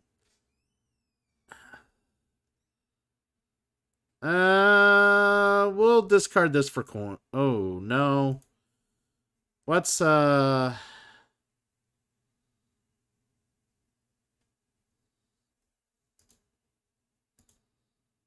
going to use this to build a wonder. I've done that marriage thing. It's not worth it in my opinion. Current girlfriend agrees. Nice. See, Dastardly Dar gets it as well. Not everybody is suited for marriage, Courtney. Not everybody needs that ring. You know what I'm saying?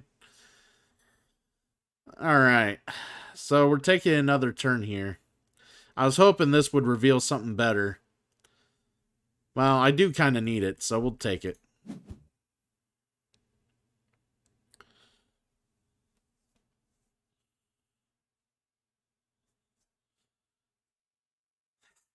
Hashtag K-bye. But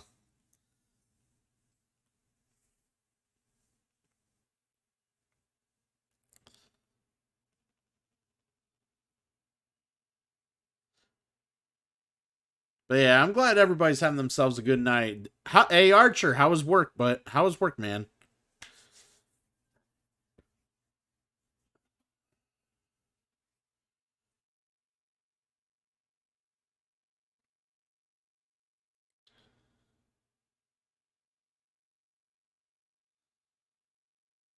And are you also doing a chill stream tonight, Archer? That's what I'm also curious about. All right. Trying to figure out what to do here. Dastardly Dar here has been dastardly and not giving me really great options. A lot of blue cards, actually, and I'm not really been picking up a lot of blue cards.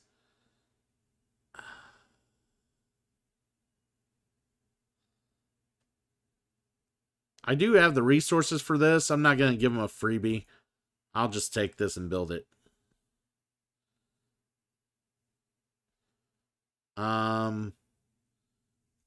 Under my pyramids, maybe.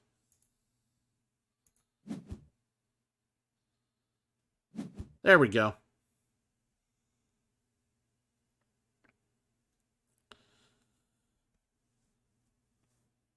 Just waiting for some good shit to come up here.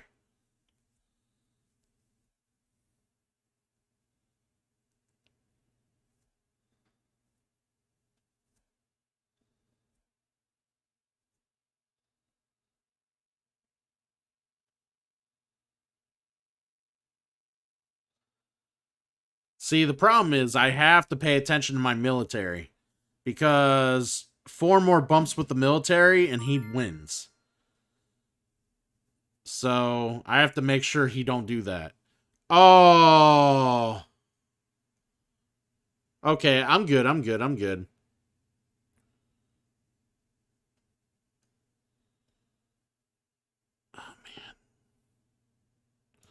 I have to do this. I'll construct a wonder. Get some coinage. And then build this. You're welcome. You're welcome, Dastardly. You're welcome. Have some coins. Have some coins. That's straight up 6 coins.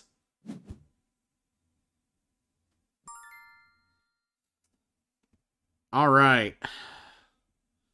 So I got 4 different symbols here. We're going to take this one, though. That'll give me 2 of the same symbol. And I get to pick one of these.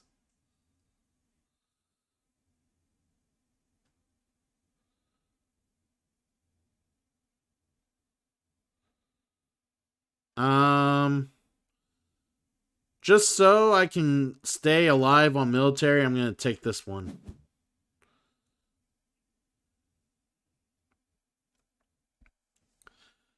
Damon's like, it's a trap.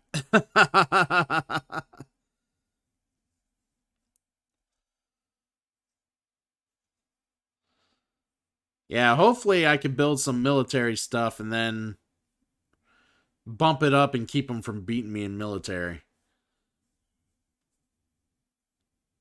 Now I just need 2 more science symbols. 2 more different science symbols and we got it. But like I said, he only needs to get 4 military on me and then he gets it, so. But yeah, this is a nice little tug and war back and forth affair. So yeah, Damon, was Great Western Trail as awesome as you thought it was?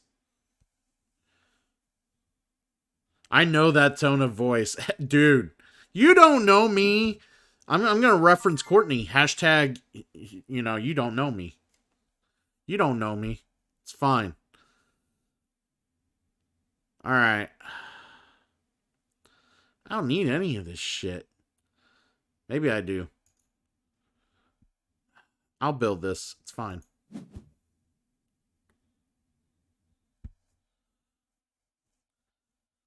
Letting you have it. Letting you have it.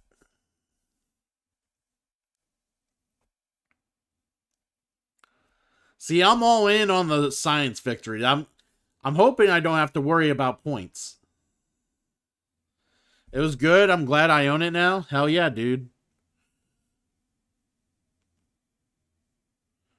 But yeah, Dastardly Dar, if you don't already come up to the shop on Thursdays, this is what you experience when you hang out with us on Thursdays at the shop.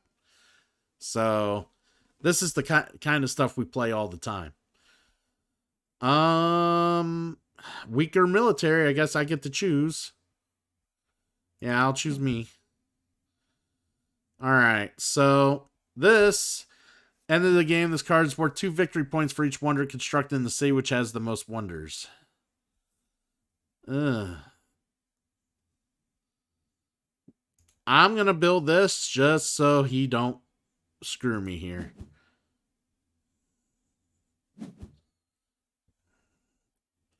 Fuck.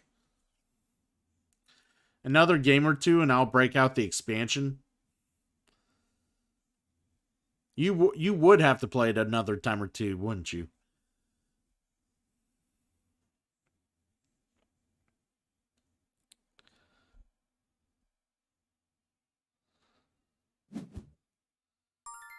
Oh, he discarded that. I would have discarded this one. I'll construct this one, and I am 1 symbol away. 1 symbol away. I just need 1 more symbol. All right. Get that shower in there, Archerverse. Good to see you. Thanks for the lurk. Depends on the group. Gotcha. Gotcha.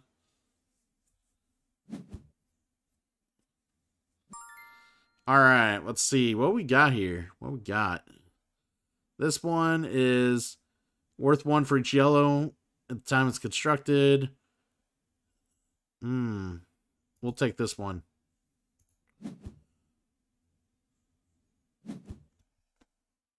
But yeah, dude.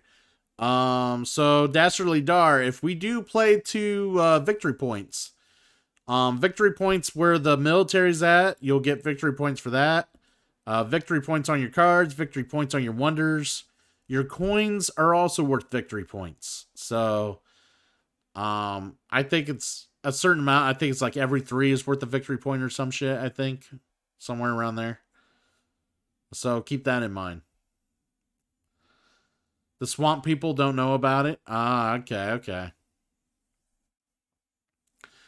You speak of them as if they're backwater people that don't know any good games. You have to like introduce them to everything, which I think is hilarious.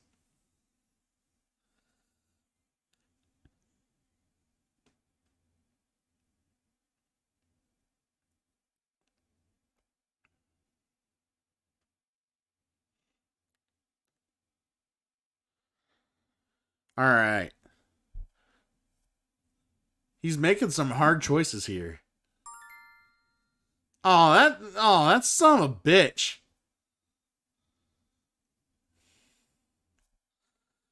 I'll take the card.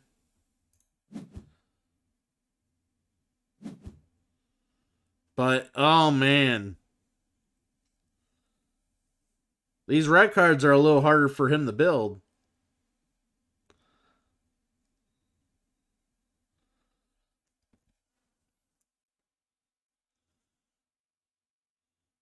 The Saturday group are generally light to medium. Yeah, I think you told me that before. Which I don't mind generally light to medium. But, you know, I like to try to maybe gain some progression. But I know he'll never watch this, but like when my cousin's husband Dave plays games, I try to stick to medium games because he's not going to be able to play anything too heavy.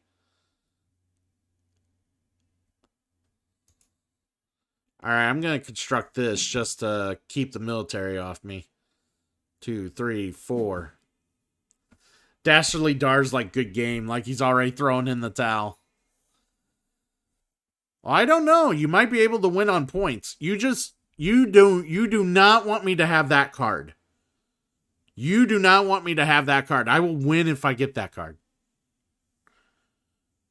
That's a guaranteed win if you get that card. If you don't let me have that card. I already have that. I already have this symbol.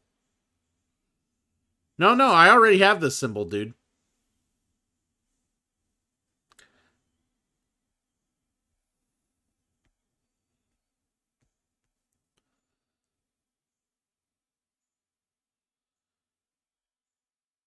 No.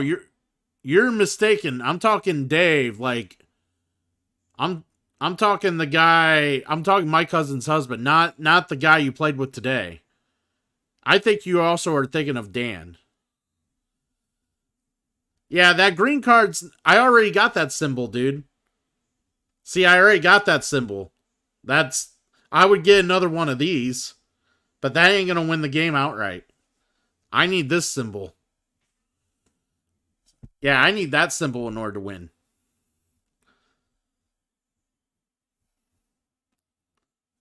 Yeah, that's why I didn't pick it up. Otherwise, I would have.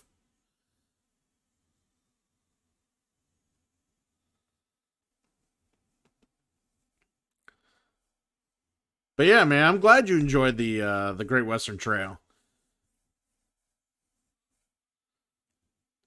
Unfortunately, I wasn't there today. Otherwise, I would have probably taught it instead of you. 'Cause I imagine it was a bit of a struggle to teach.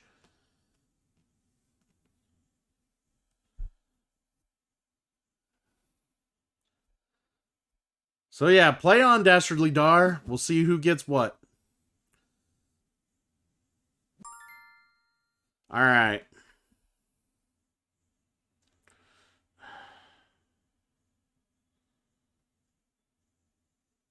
So I'm literally throwing 8 money just to keep the military on. Or I can get 2 points for every brown. Hell, he don't have money. Fuck it. I'll just get this.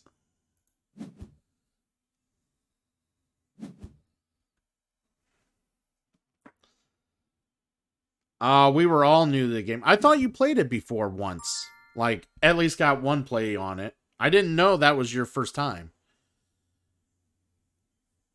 Yeah, because I've played it like 2 or 3 times before that, so I would have taught it if I was there.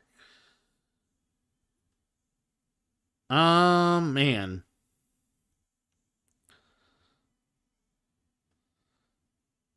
He's still hurting for money. I guess I'll take this.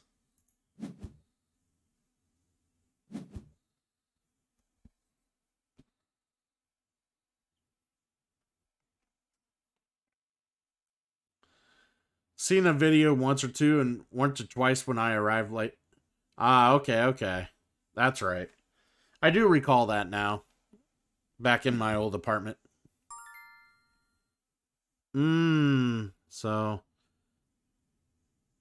I pick up here, you pick up here.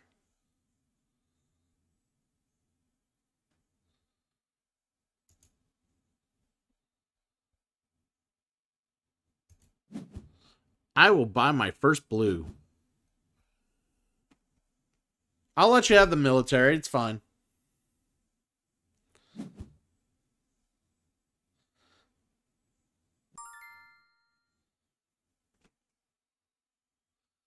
All right. Yeah, I easily get this game. Or I get this one here.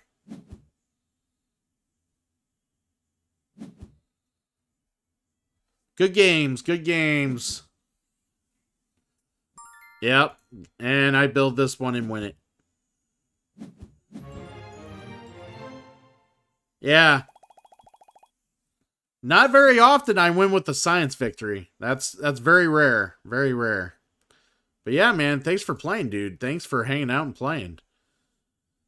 Are you good with another game of something else, or are you gotta go?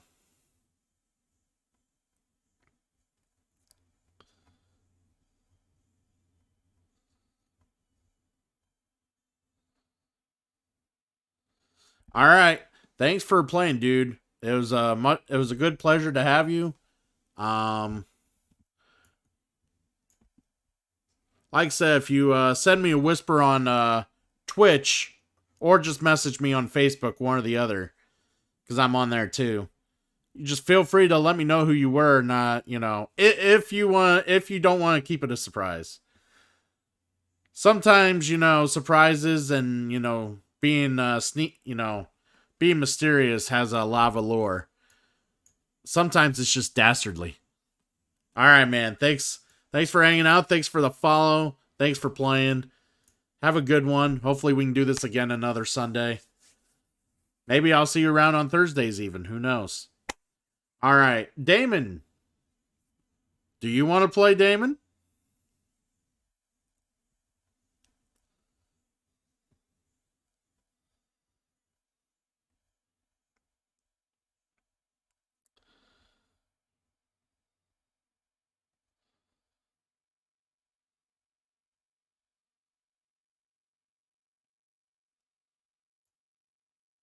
As I will wait patiently if seeing if Damon will reply here.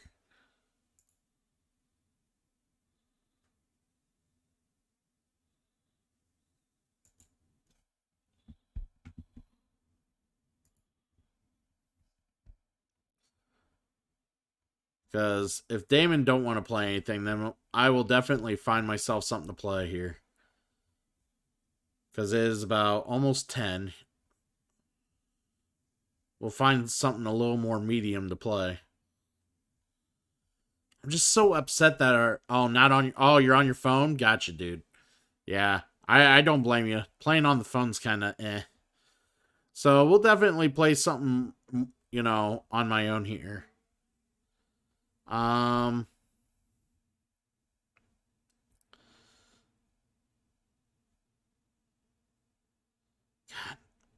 Trying to decide what sounds good. I want to play Yokohama, but it might be a little late for that.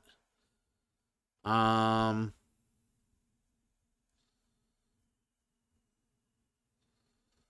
I want to see. Show me all games. Show me all games.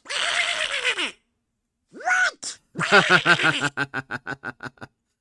Dastardly Dar with Donald Duck Redemption. Thank you, my dude. I enjoyed that. That was a good time. Donald Duck is awesome. I love Donald Duck. Um, let's see. I want to see what they got for regular players here. I want to try that innovation. I do want to try that. There's a lot of games here I want to try. Ooh, they got the Awari beta. I own this game. I've only played it once, but I do own it. Um, Tobago. I want to play Tobago. I want to play Caravan. There's a lot of games here I do want to play.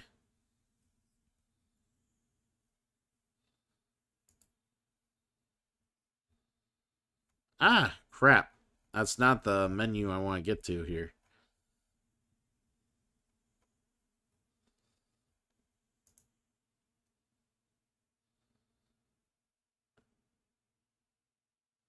Yeah, what are your most popular games? I'm curious.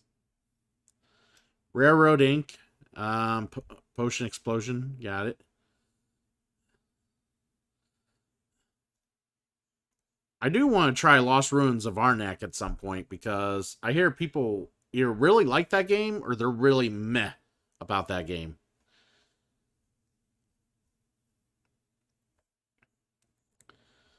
All right, so let's go ahead and maybe. You know what? I'm really feeling Hanabi. I don't know why. I always default back to Hanabi, but I love it. I love this game so much. I don't know why I do. I do. I mean, I love it more in person. Don't get me wrong. Yeah, beyond like I want to try Beyond the Sun, but it would be me learning, and it's also a little longer than I want to play right now. I know it's a little long, like it's a little longer of a game. I might try learning it for next week because I want to try to start playing some other games I'm not as familiar with. That way, when I get the physical copy, I already know how to play it. But yeah, that'll definitely be one I try to play next week because I'm interested, very interested. Um, I saw somebody bought one of those copies at the game store the other day. They do have a copy missing, so I imagine someone bought it. Was that you, Damon?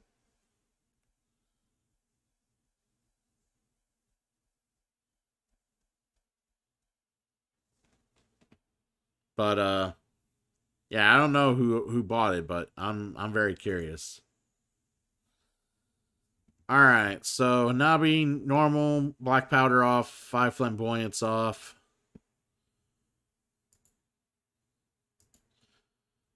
Um, we'll do avalanche of colors.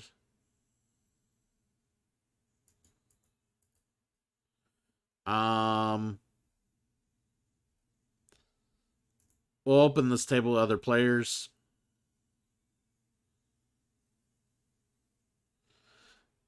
Yeah, I know one of the Swamp Gamers brought it and you played it there, but I saw someone buy it at Finley. I don't know who bought it, but I was curious who bought it.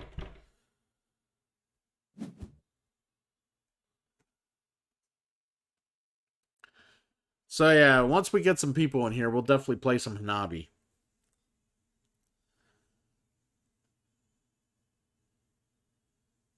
Because I always find it very interesting who plays it. Who.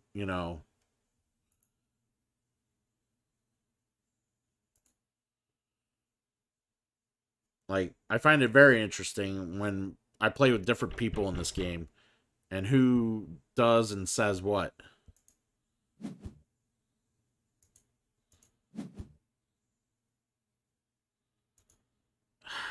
And then people do that all the time. Like, they just leave.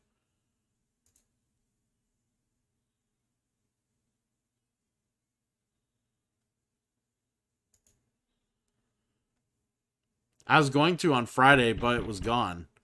Well, they moved the games around, Damon. There was one copy sitting there Thursday. You said someone else bought the other copy? Alright, there's gonna be 4 of us. Let's go ahead and play.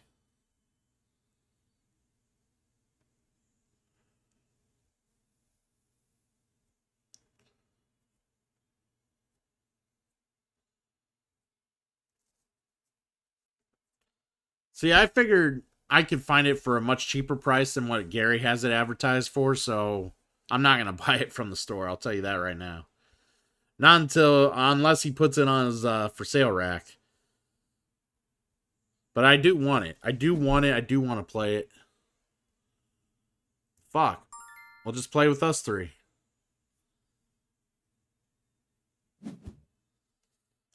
Come on.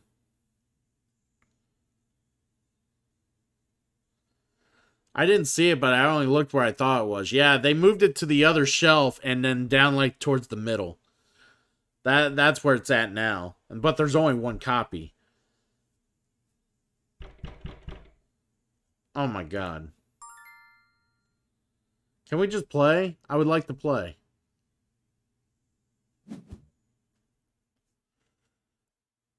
Oh, yeah, dude. The retail's way overpriced.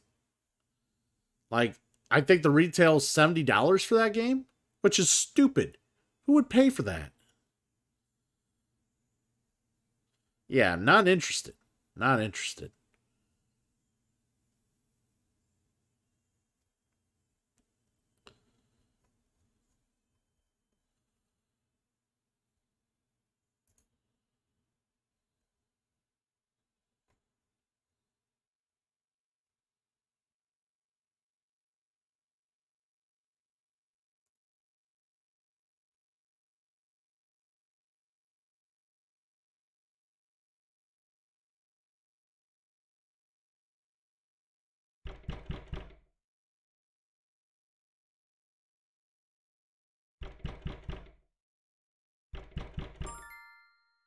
All right, we got enough. Awesome.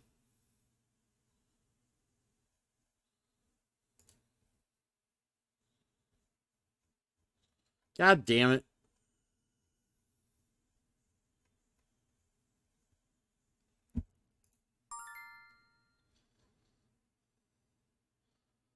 Finally, we got a game in. All right, let's play some Hanabi. Give a clue or select one of your cards. All right. So I'm going to give a clue here. These two cards are ones.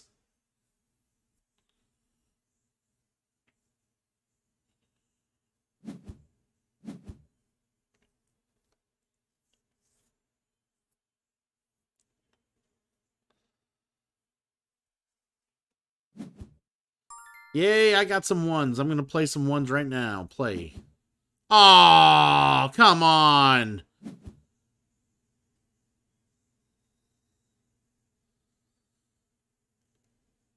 I didn't think. Oh, come on, dude. Why would he give that clue if one of them was already going to be one of the ones of those colors played? Like, all he did was tell me that they were ones. I assume I could play them. That was just not the best clue.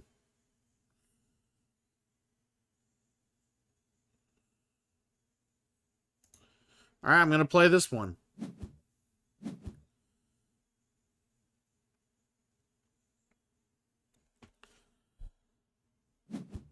All right. So we got green 2.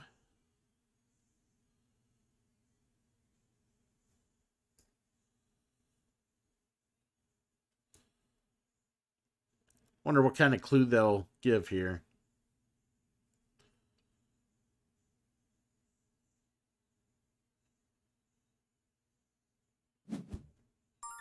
Told him that's a 1. All right.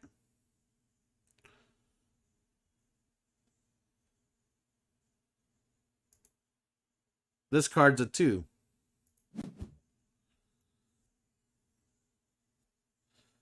Now he's got 2 playable cards, which is good for him. There we go.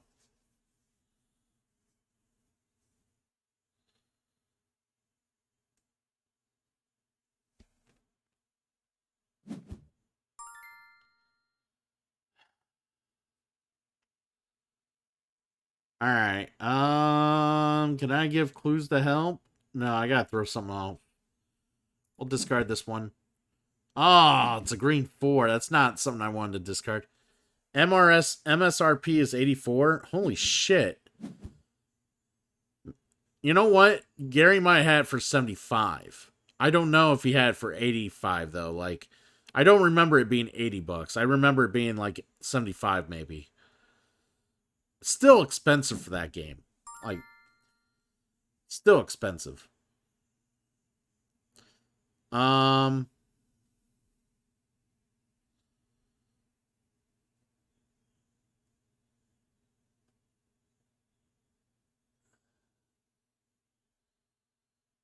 These 2 cards are red. I'm going to assume to play this one. There we go.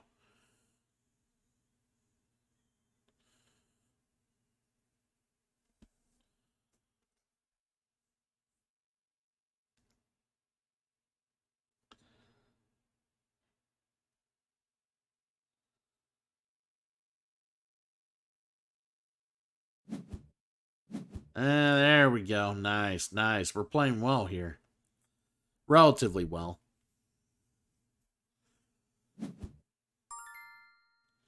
Totem, those are 5s.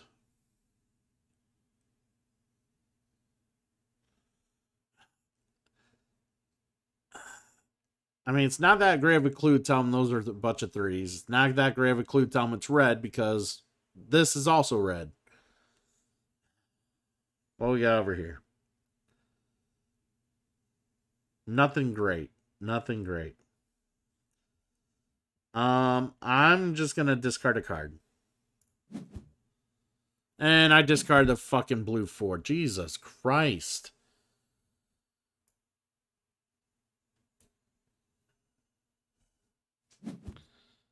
And I got more 4s. Thanks. Thanks. Good to know I got a lot more 4s. So I shouldn't be discarding those. Good to know.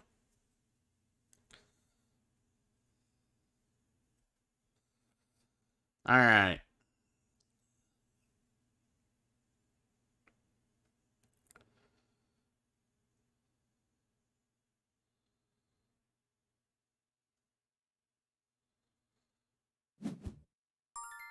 He tells them that those are...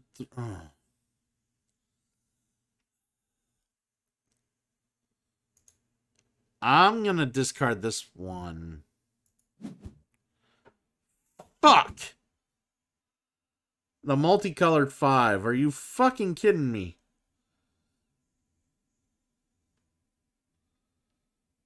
This has just not been that great of a game for me. See, that's why red 3... Well, I would have told him... I couldn't tell him that it was red because he had multicolors, so that's also red. I couldn't tell him 3 because he had like 2 other 3s. And you see that because he got told 2 were red, he didn't know, you know, one of them was multicolor. He went ahead and misplayed. See, that's the thing. Multicolor makes it a lot harder to like give specific clues because multicolor counts as every color. All right. We got 2 clues. I'm going to give a good...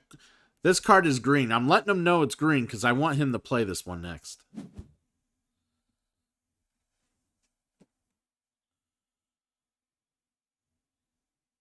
But yeah, you can't give both a color and a number for a clue. It's one or the other. It's either you say they have all of one number or they all have all of one color. And multicolor counts for everything.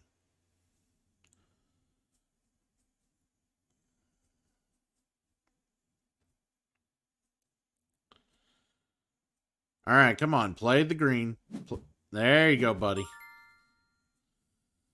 All right.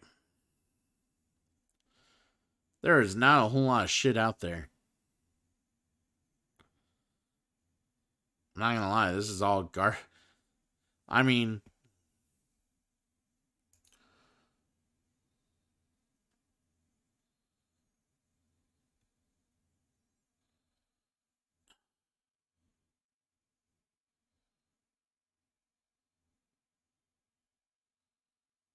Oh my god. It's not a good clue. I want him to play one of them, but... He won't because he'll think one of them's multicolor.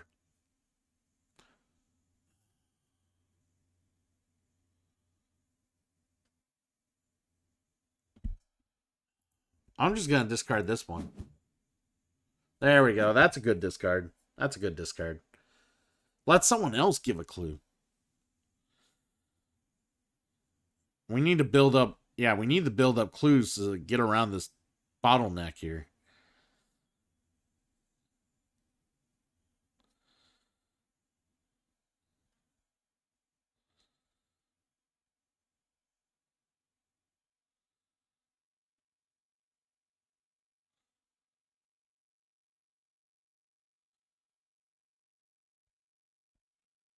If we play one more card badly, I think it's the end of the game anyways. Alright, told him that he has 3 4s. I hope he don't just play one.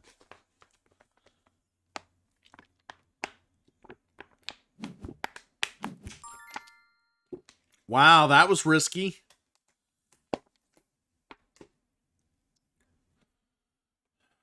That was very risky. Like, that could have ended the game if he picked any... If he picked that yellow 4, that could have ended the game. Like, I did not feel comfortable giving him those clues.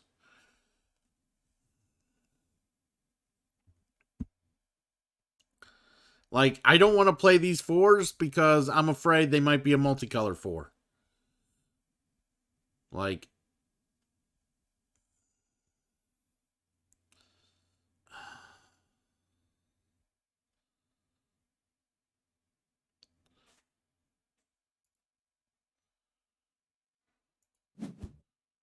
Well, there's a multicolor 4.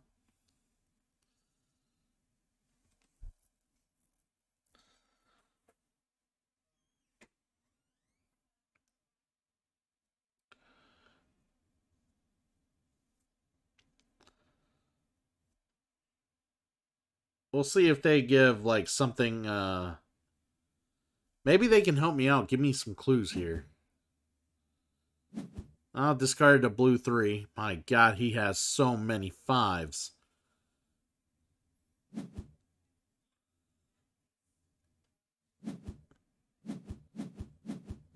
Yep, that was the end of the game. They sucked. They were not that great. Oh my god, they were terrible. Fucking terrible. Like, we deserved to lose on that one.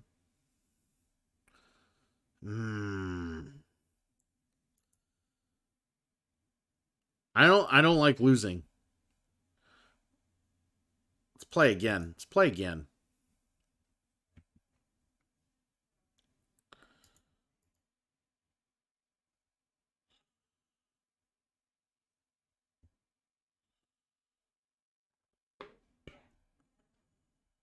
Alright, we gotta open the table. I totally forget that every time. Open table to other players.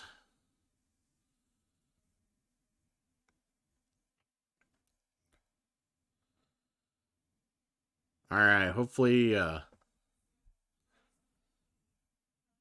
we get some players that, you know, give better clues, because some of those, like...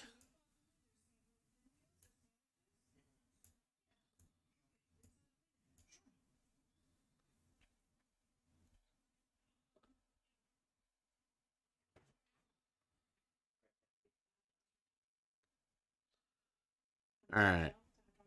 We're going to wait patiently for some new players here, I suppose.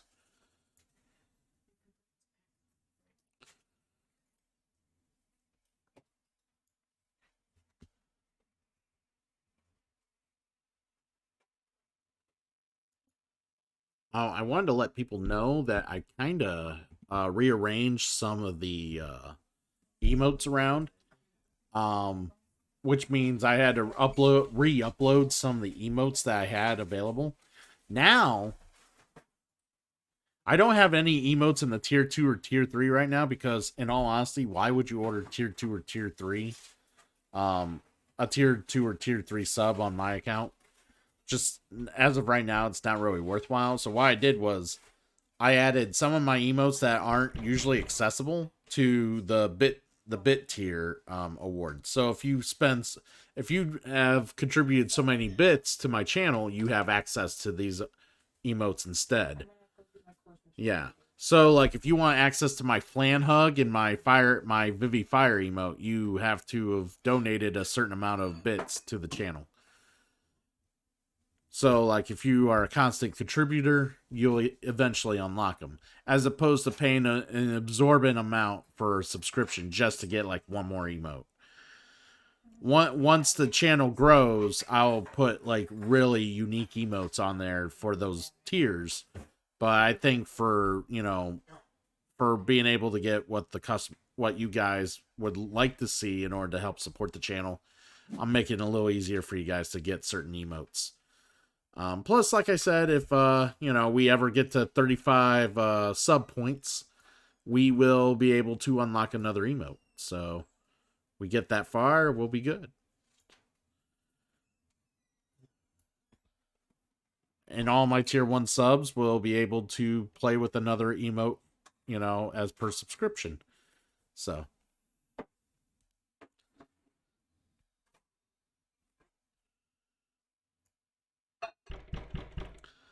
all right, still waiting for some people here to be able to play some Hanabi. Would be great. I do not want to play a 2-player game of Hanabi, I'm not gonna lie.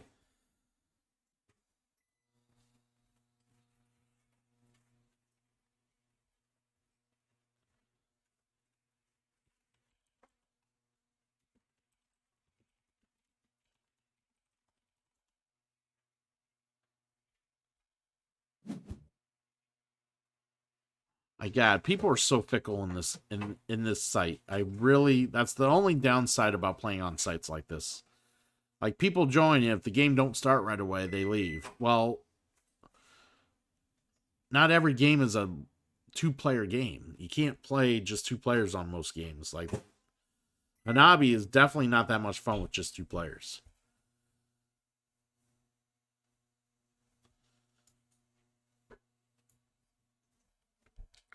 I wish people would just understand that and just be like, oh, well, if I'm going to join this game, knowing that it's only really all that great with 3 or more people, I'm going to at least stay here and try to get a third person.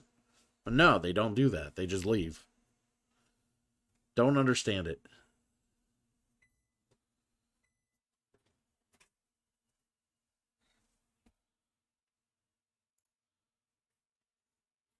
Yeah, good point, Neff. Good point. I was just thinking that when you said that too.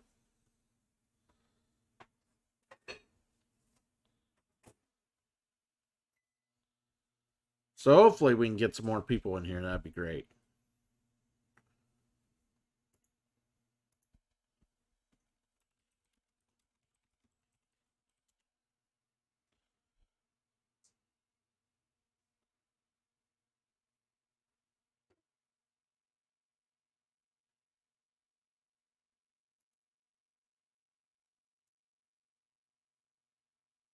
All right. You know what would be nice? A second computer screen. That would be nice. Hey, Damon, you got another free one you can hijack and give to me? That'd be great. Who is this?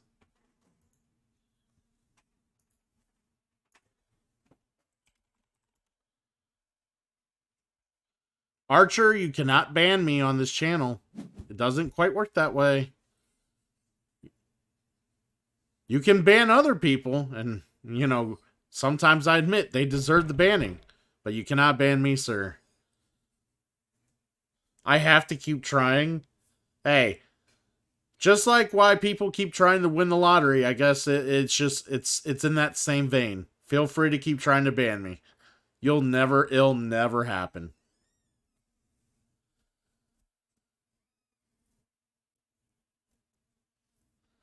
Yeah. All right, we can start a game.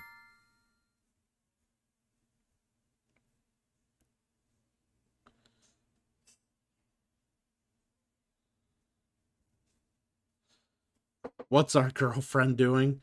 I actually don't know what she's doing right now. She's in the other room. I have no idea. Ah, she started working out. Got you. Okay. Yeah, she's working out, Archer.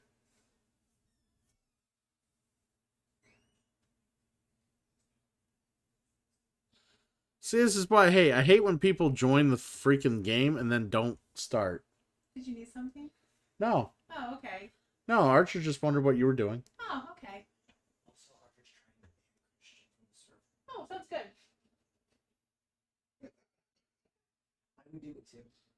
Uh-oh, she's plotting your demise and perhaps mine. It's scary.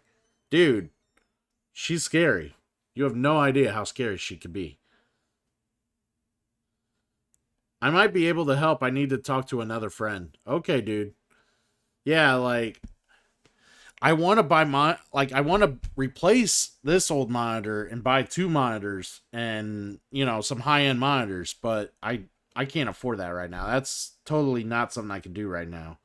You know, not until we get this up and going like it's a real deal thing, you know, but we're waiting patiently.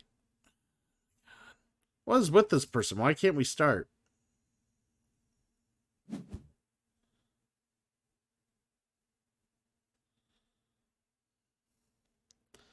My god, it's so hard to start a freaking game of Hanabi.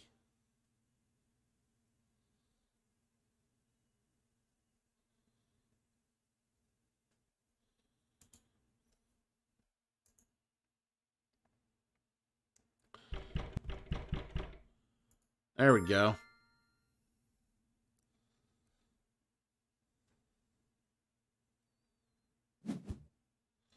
Oh my god, Jesus. Why is it so hard to get people to play?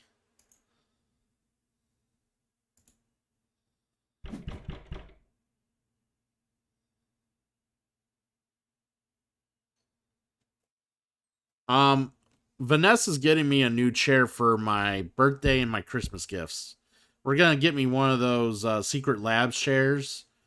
I'm gonna get one with the Batman insignia on it because, you know, I like Batman, and, you know, I kind of feel like the Dark Knight, you know, Bruce Wayne looking at monitors, you know, overseeing you know, things as I'm, you know, doing my thing around here. Who doesn't like Batman, for fuck's sakes? Hey, some people don't like Batman. Uh Actually, Archerverse, Jeff doesn't care for Batman. They don't matter. I agree. I agree. Yeah. Jeff will argue with me all day on Batman. Like, he's not a superhero, so he's not a real hero. He's just a rich man with, like, yeah, he's just, his arguments are just like, because he has no superpowers, he can't be a legit hero. Apparently, according to Jeffrey, that is the kind of argument I've gotten from him. It. Yeah, you gotta be able to be supernatural in order to be a hero. I agree. I just think it's a flawed argument, but hey.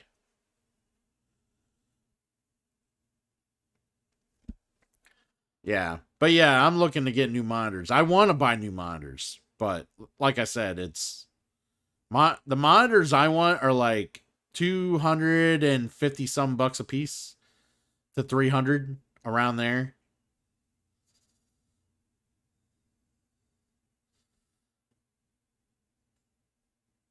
Bad time for me. Have fun. All right, Courtney, you have yourself a good night. I will see you later this week. Have a good one. Thanks for stopping by. He's a vigilante, not a superhero. That makes him better.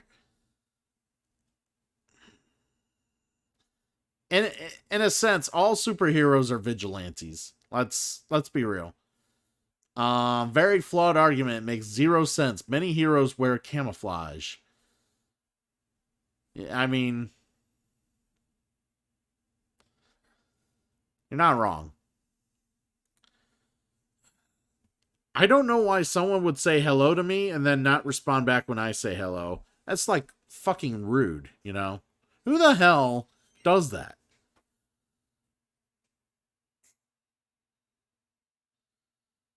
Hello. Oh, hi there. I'm not talking to you. Yeah, we're not talking. Fuck you. Yeah, I don't understand why people do that. That's weird. Very weird.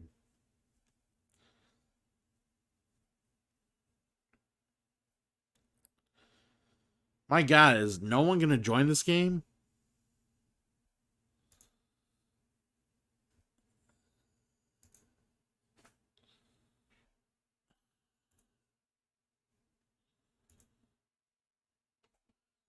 All right, we're gonna.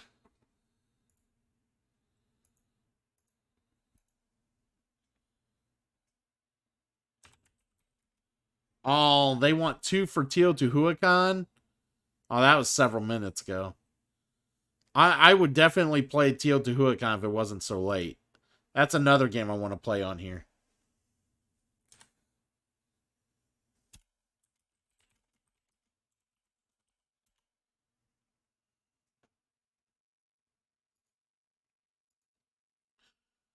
But yeah, I guess we'll sit here and keep discussing Batman while we're waiting on people to show the fuck up.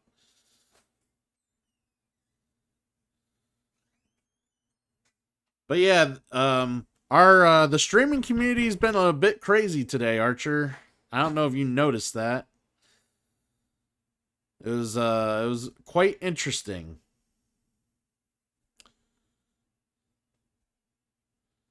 Um, there was just some interesting things today. We'll discuss later on Discord.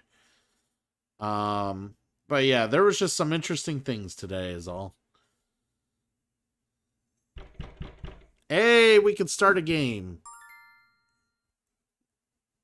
Nope. No, that guy backed out right when I went to.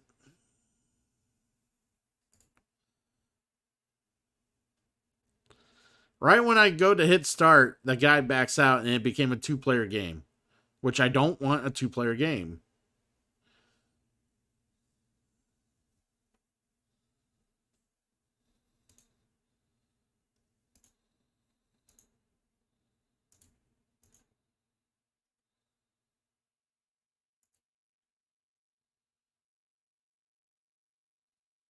I guess I'll just wait patiently before we get some more people again.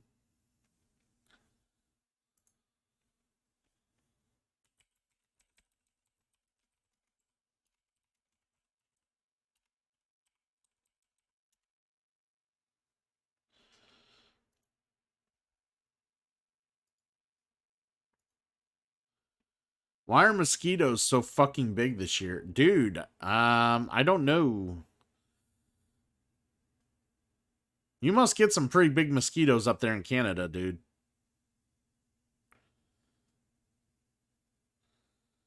Down here, we don't get that big of mosquitoes. I mean, we see quite a few, but they're not like huge.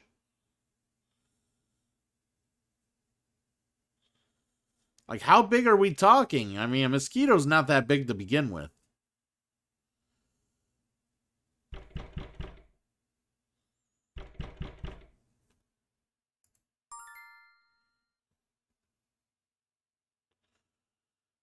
I mean, some are the size of flies. Okay, that's a bit big. Oh my god. Ugh. Fuck this thing. Like, I'm so tired of people backing out all the time.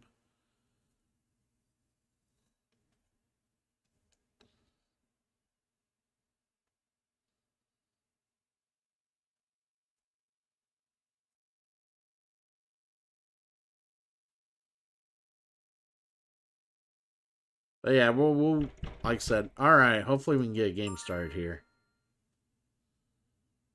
Hey! Wow, we can get a game started. Amazing. Okay. Let's give some clues and hopefully we can, do well here. Let's get to 25. That's the score we need to get to. 25.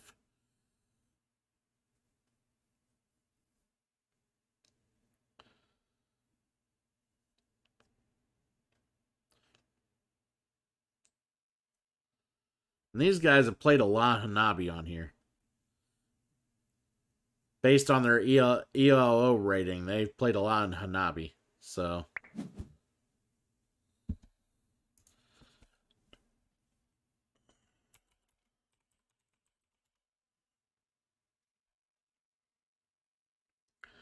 All right, Archer, you be right back. I will still be here. Appreciate the lurk.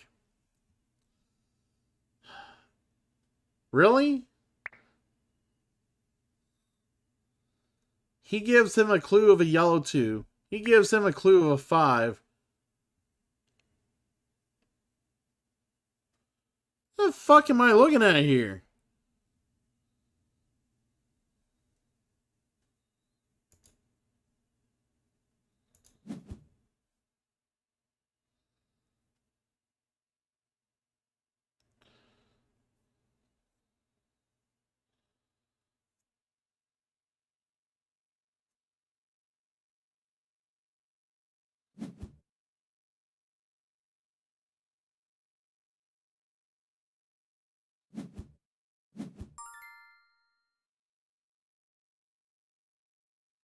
I'm gonna give it a clue. These 4 cards are yellow. That way he's not.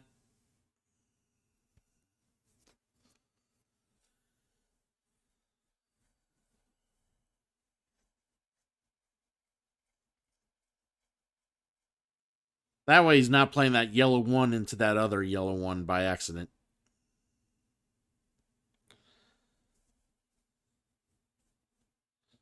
But yeah, their starting clues were not great. I don't know what the fuck that was about.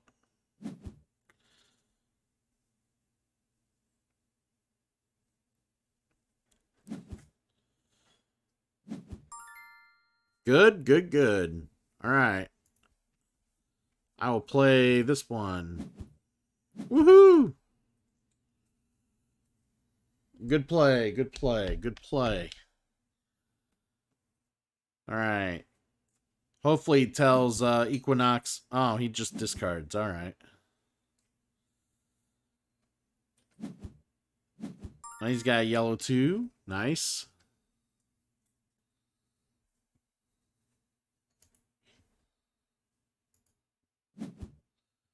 Ooh.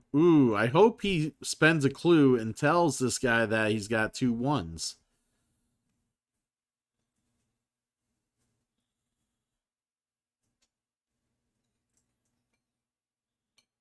Don't just discard a fucking card. Let him know he's got 1s to play.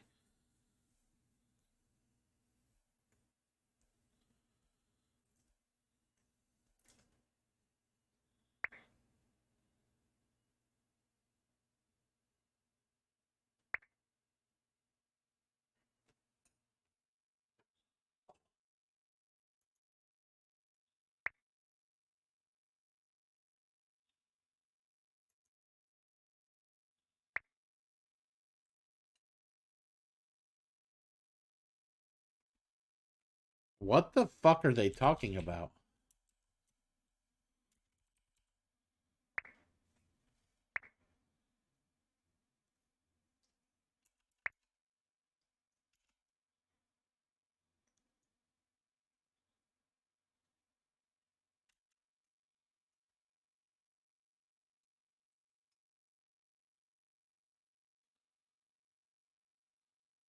I don't even know what they're talking about. Like,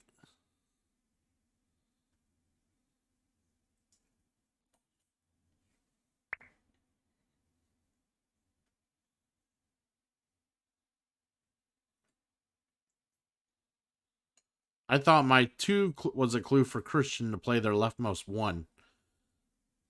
Hmm.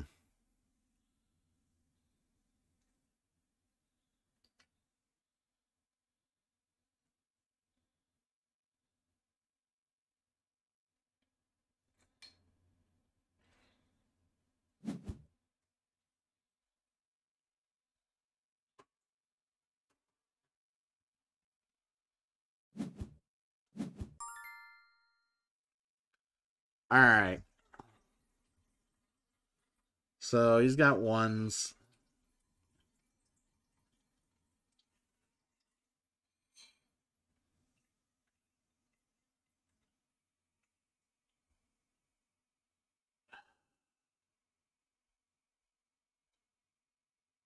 I really don't like anything that's up here right now.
Yeah, I'm trying to figure out what they're...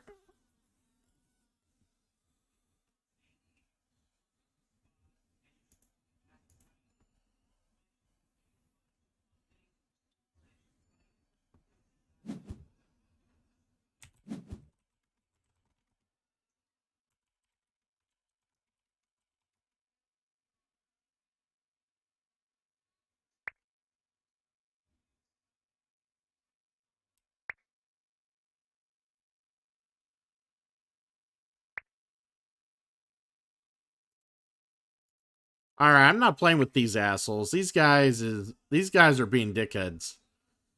You know, I'm trying to play a casual game here, and these guys apparently are fucking like super pro, like,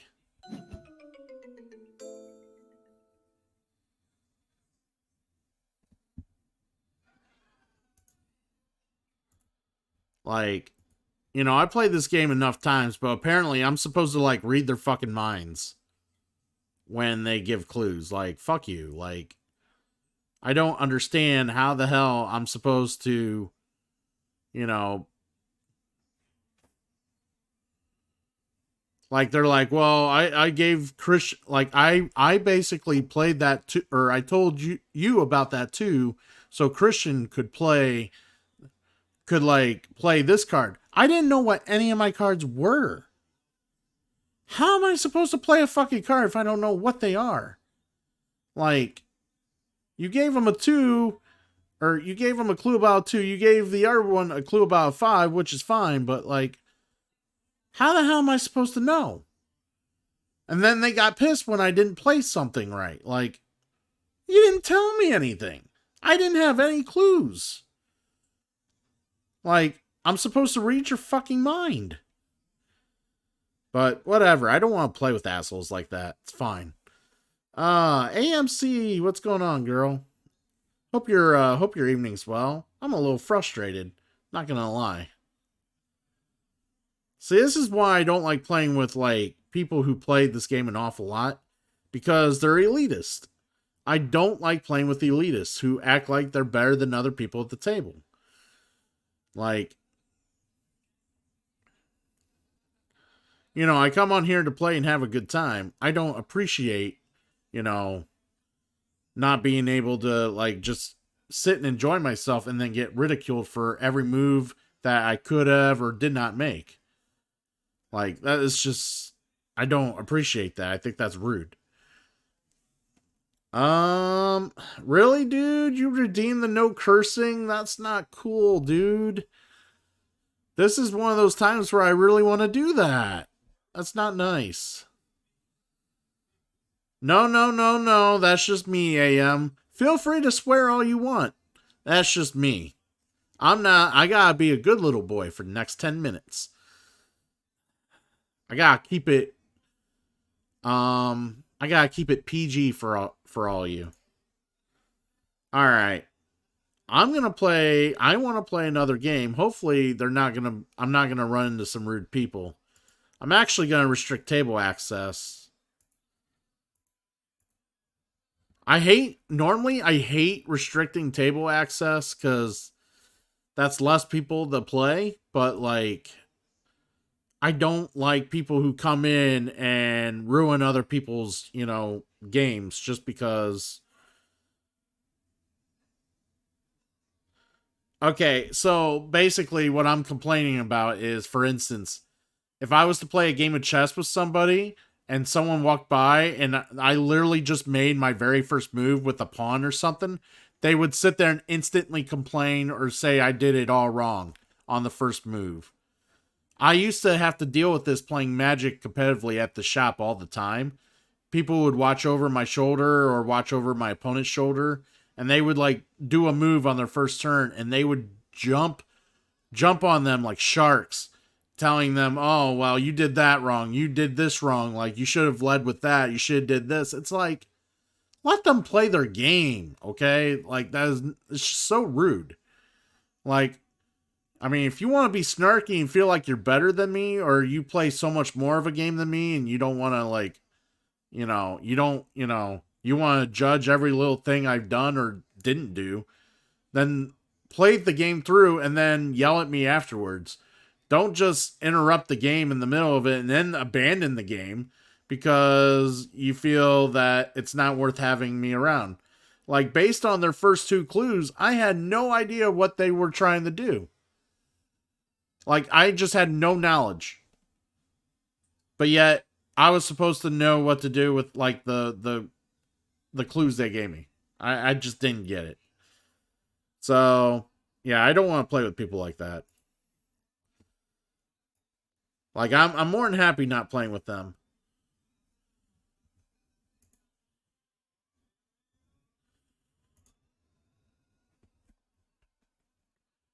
Alright.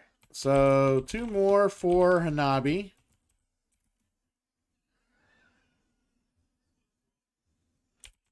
Preferably people who aren't so rude.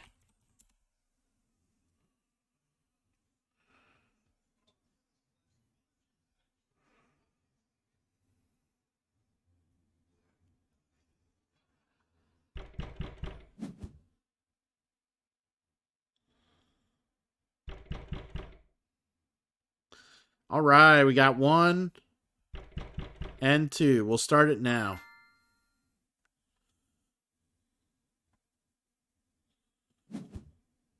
Oh my god, come on. Why is it so hard to get a game started?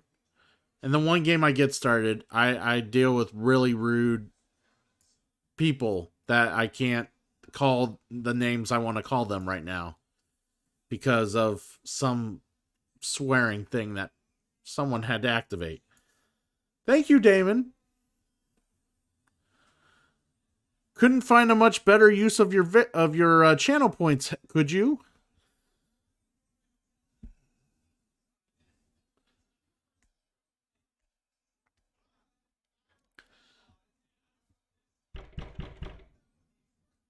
Oh,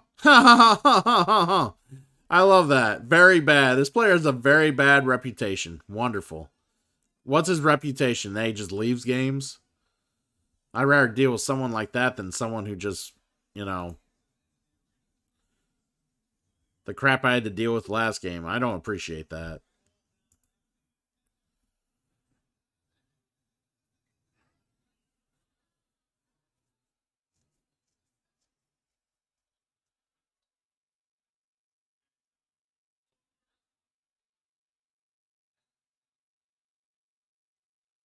Waiting for one more player.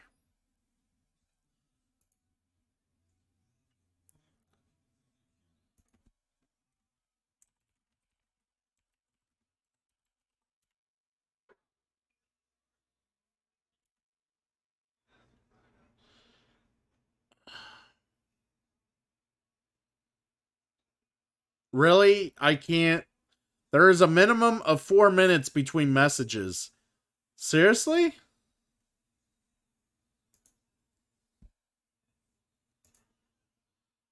I'll add her and then invite her. That's actually what I'll do.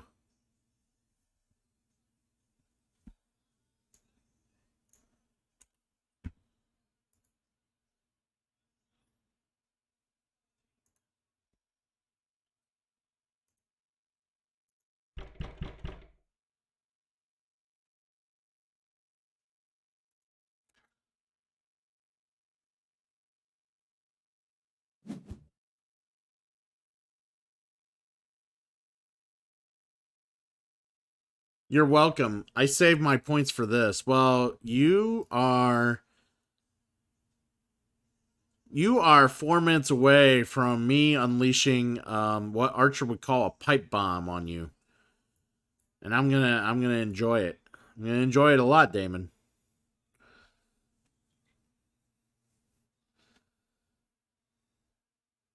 I went ahead and added this person since they said they would like to play and they're new.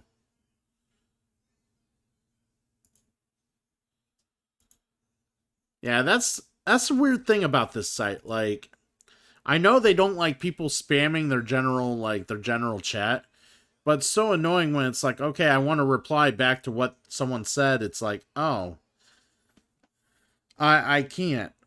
I gotta wait 4 minutes before I can message again. That's kind of weird. Yeah, this site has all sorts of random weird little quirks about it. It just it's one of those reasons why I just prefer to play in person over anything. Like one of these days, I'll be able to stream real live board gaming instead of playing these digital implementations, and it'll be all well and great. But it is what it is.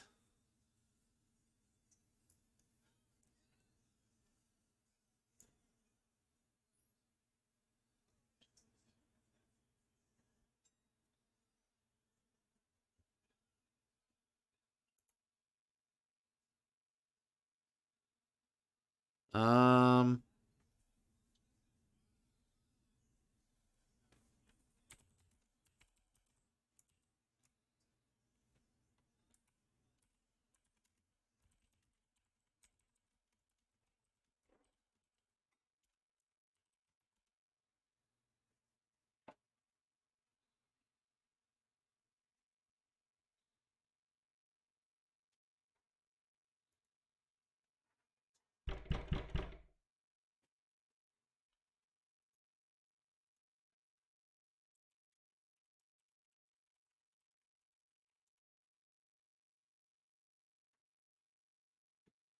All right, we got at least one who looks like she's.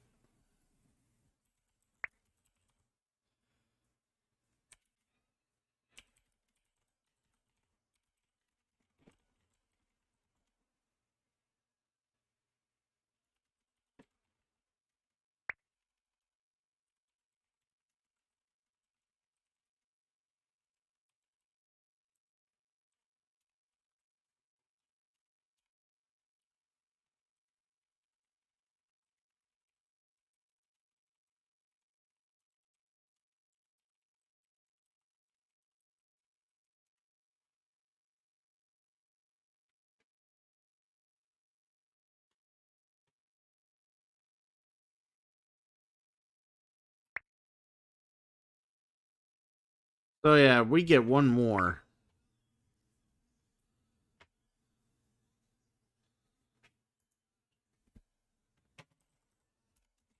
All right.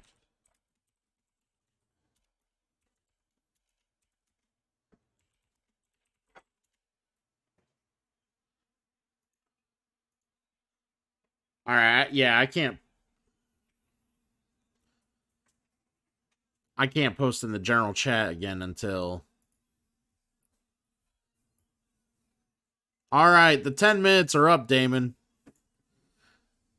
You're a sick son of a bitch. You make it so where I have to watch my mouth. I don't appreciate it. You're a jerk who doesn't understand what the channel points are for, and it's not for that. I don't care if it's an option. Do something better with those points, god damn it. You annoy me. Next time I see you, I'm gonna kick that ass.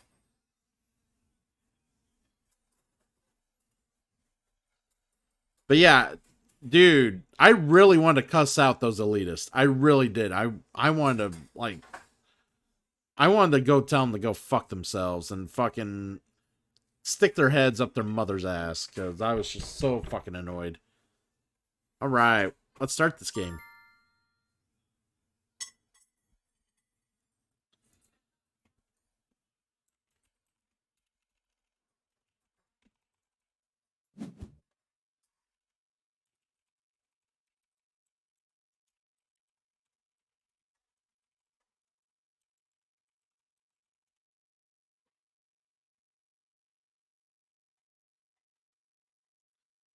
Then take it down. No, no, no, no. I'm not gonna take it down. The reward's there for everybody. You're just an asshole. That's all that. That's all that means. The one time I wanted to go ape shit, cursing on somebody, you make it so I couldn't.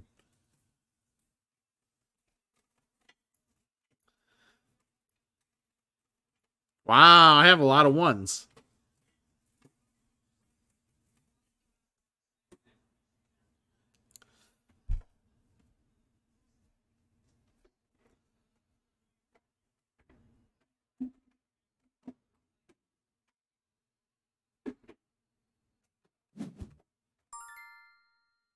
I'm gonna start playing some of these ones.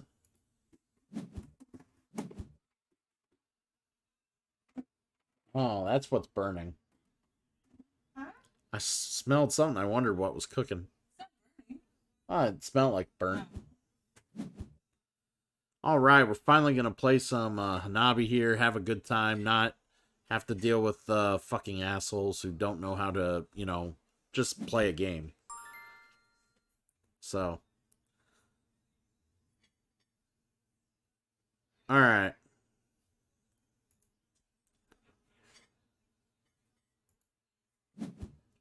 We'll play that one.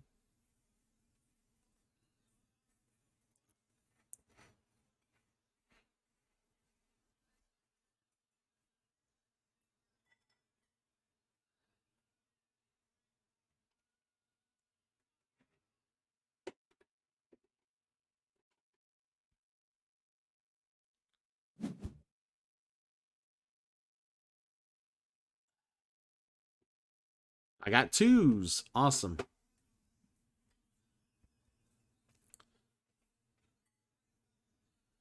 All right.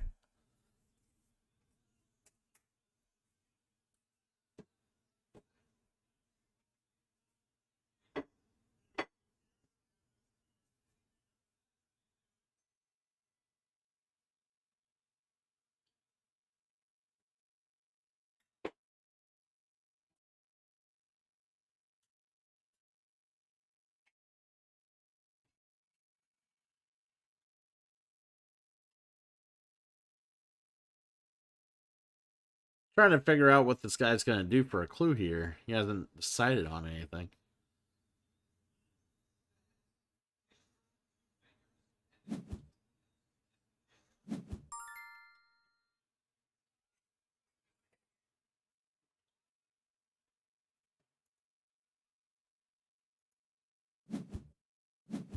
I'll definitely play that.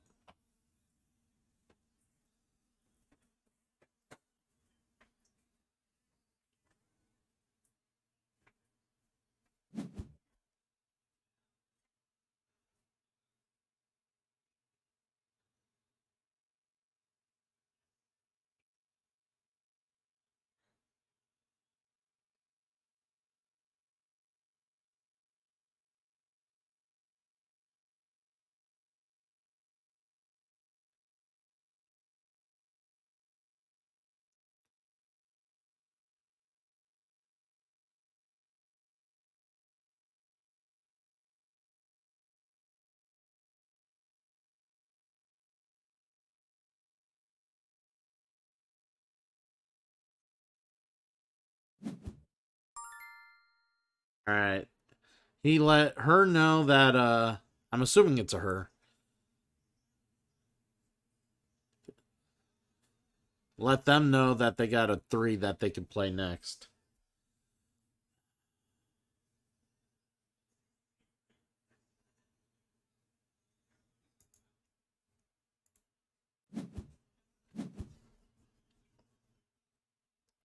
I'm just gonna keep playing cards.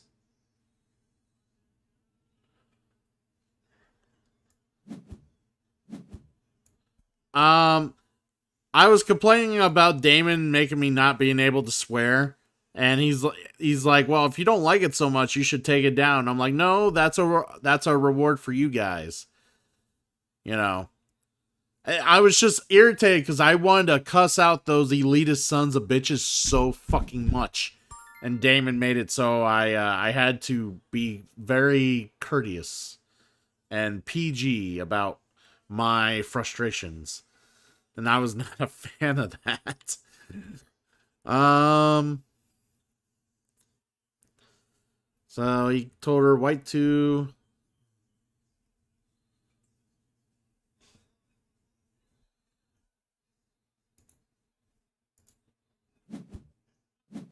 Awesome.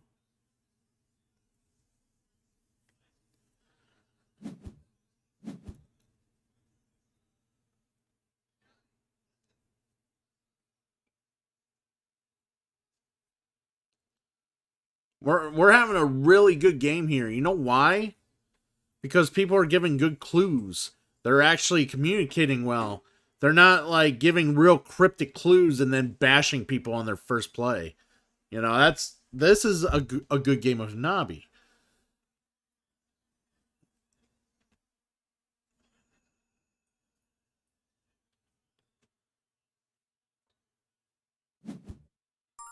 Wow, I have a bunch of fours. Good to know.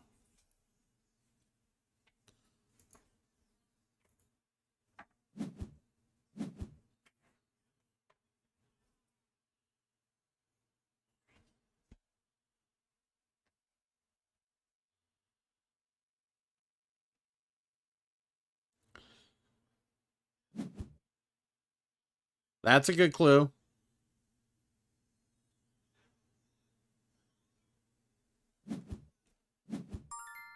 Yeah, I gotta select one of my cards to get rid of them.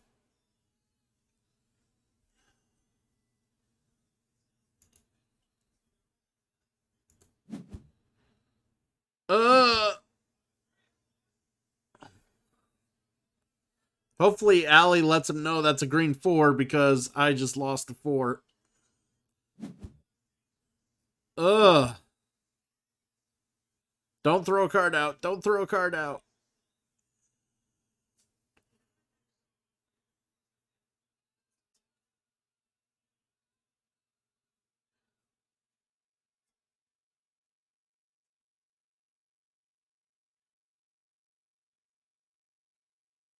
Oh, man. I don't know.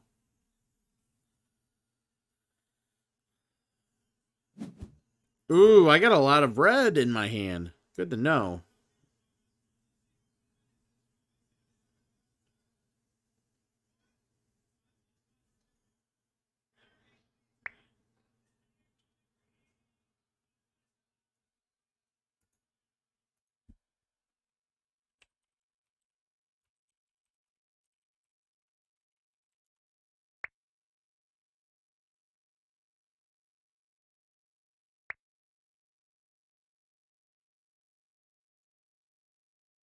All right. I'm just, All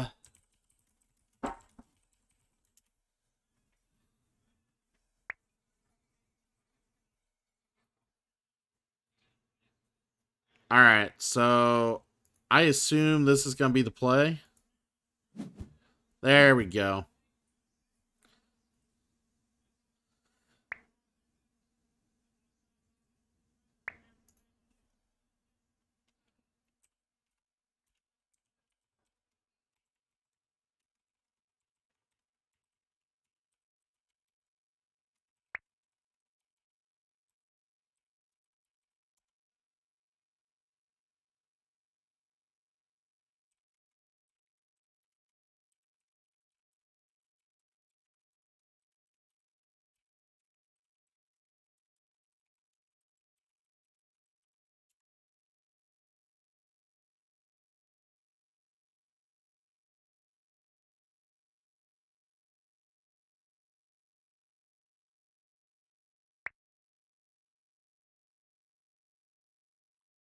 Yeah, so apparently Don appears also.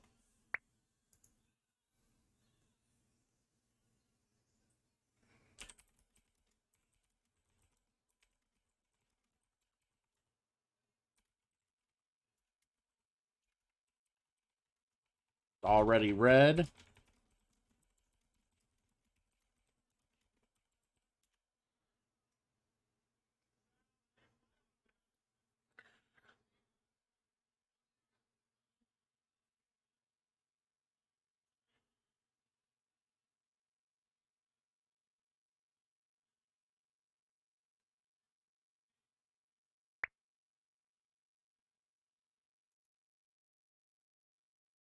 Is it better try getting them up to 5 gives us bonus clues.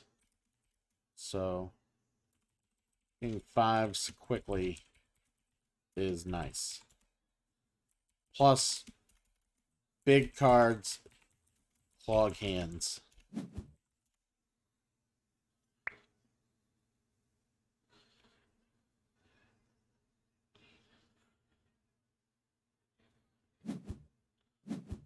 Nice, nice, nice. All right. So let's see. What can I do? We have no clues. I've red four, red four. This is a red. He has a red four.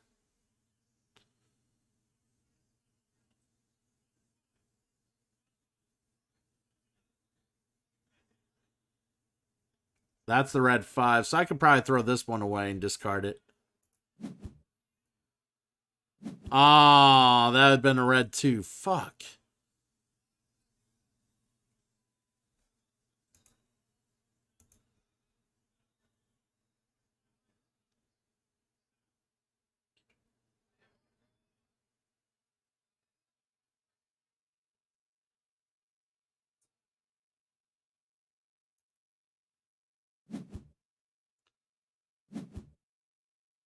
Yeah, so I don't mind teaching new players how to play and stuff like that. I do enjoy getting more and more people into games when they're not as familiar.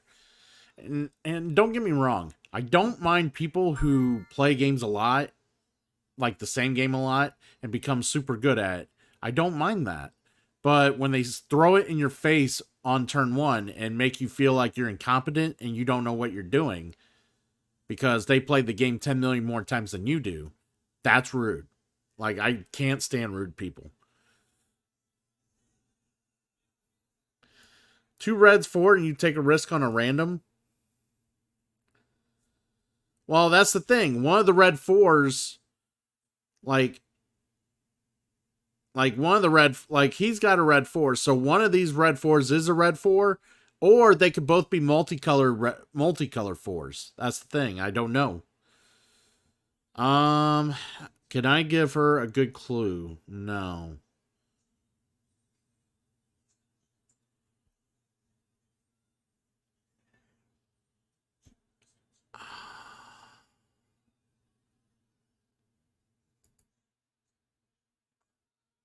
I'm gonna let her know those are fives.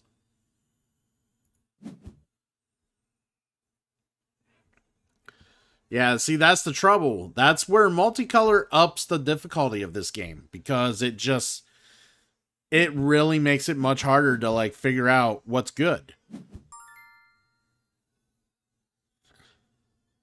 Um so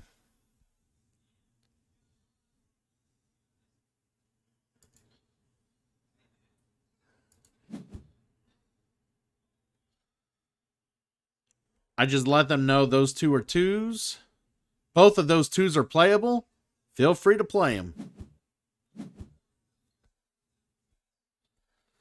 And now she knows to probably throw this one away because there's no reason she would keep it.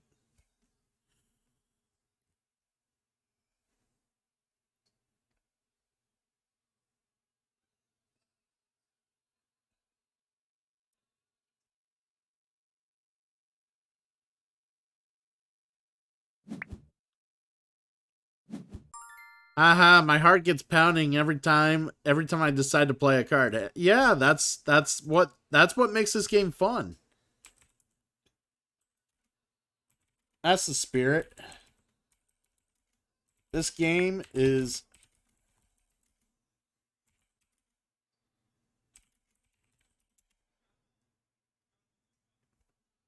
this game's a lot more fun in person. Trust me, it's a lot more fun in person. You actually have to remember what people tell you. You don't get these clues in front of you and they stay in front of you. You have to remember what people tell you. And if you're not good at retaining information,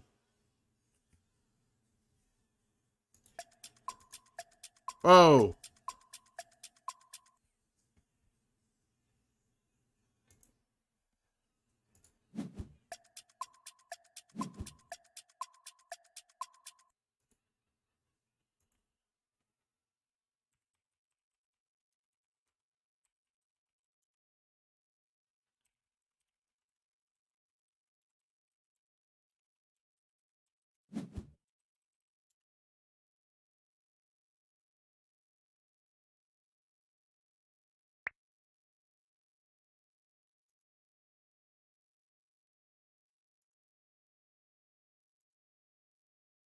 All right.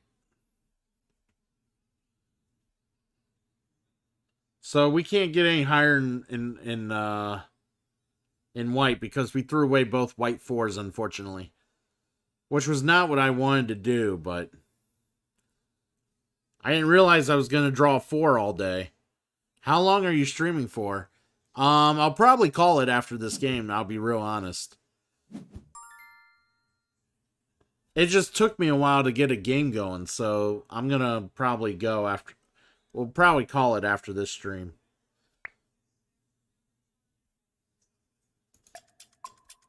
God.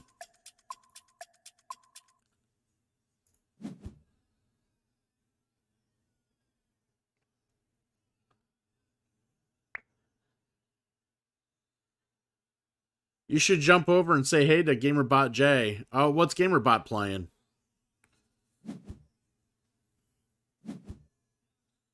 I don't know what game this is. I'm just here. So AM, this is called Hanabi. Basically it's a game. If you played it in person, you would have a hand of cards. You don't look at your cards. Your opponents or your teammates look at your cards.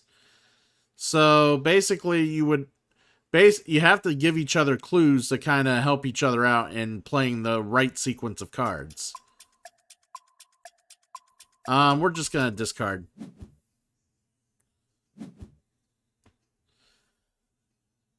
Oh, he's playing Zelda? Gotcha.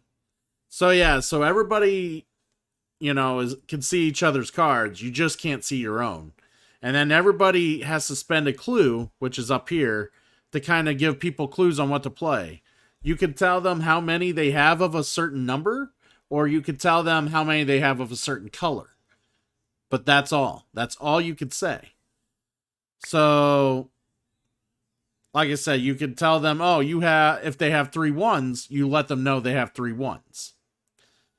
And then you have to play cards in sequential order from 1 through 5. You want to get to a high score of around 25. If you ever misplay 3 times, you lose the game. If you basically, and you only got 8 clues. So if you want to be able to get a clue back to be able to use later, you have to discard a card from your hand. And the game ends when the deck runs out. So everybody basically gets one more turn after the deck runs out, and that's that. But that's the thing. It's like there's a lot more 1s than there are 5s.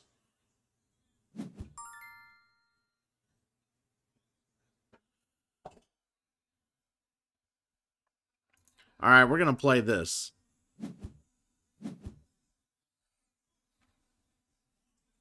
Oh, you could say, well, you say one or the other AM. So if they have, you can't be like, oh, that's a blue 2. You can't do that. You could be like, this, and this are all 2s. Or this, and this are all blue. You can't be specific. But depending on when things are played and, when people get stuff, you can kind of give them like hints to where, oh, somebody just played a blue.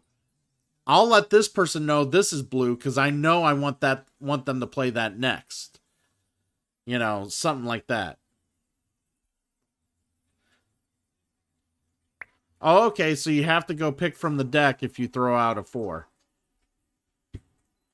You draw if you throw out a card, you draw if you play a card. But in order to get clues back, because you only got 8 clues to spend, you need to throw out cards to get clues back.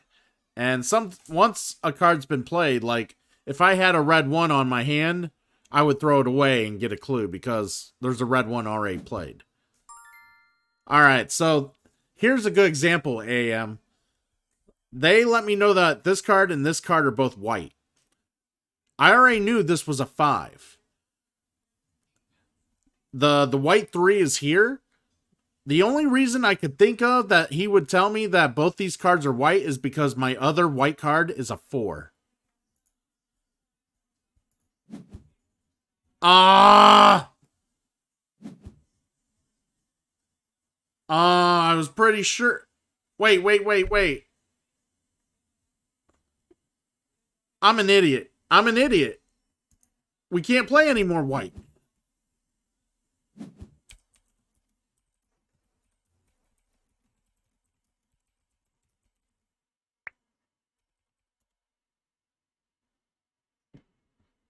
I totally forgot we can't play any more white because there's two white fours already in the discard. There's only 2 fours in any of the colors.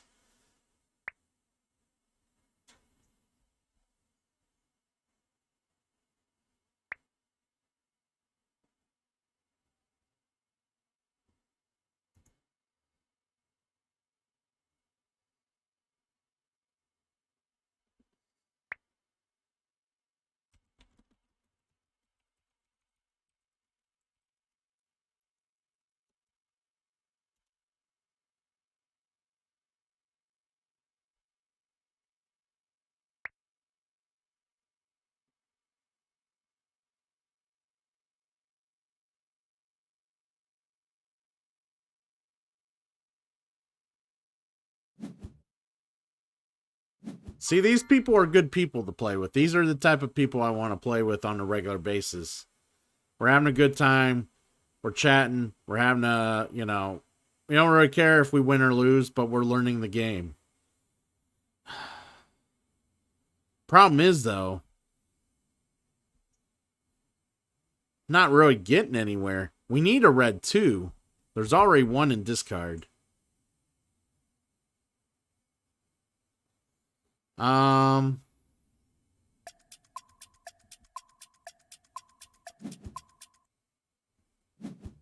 So because we can't play up to 5 on the white, I discarded the white 5. I'm glad it was a white 5. Yeah, that's the thing. Like, it's rough. Like, like I said, this is a cooperative game, but if people don't give good clues, the game can end pretty early. We've already screwed up twice. If we screw up one more, the game's over.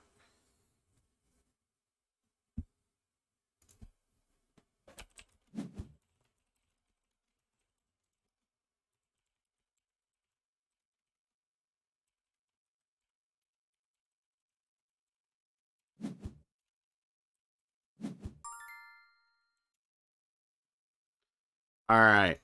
So we got plenty of clues. I'm just reassessing the situation here. You need to play.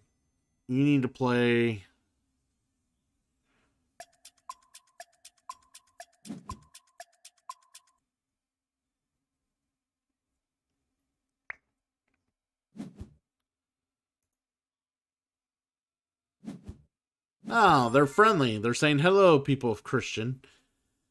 All right.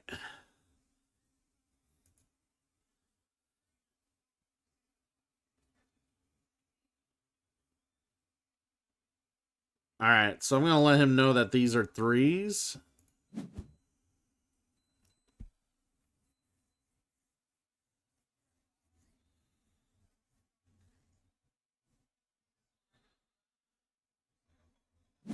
And you get screwed. Hey, sometimes that happens. AM.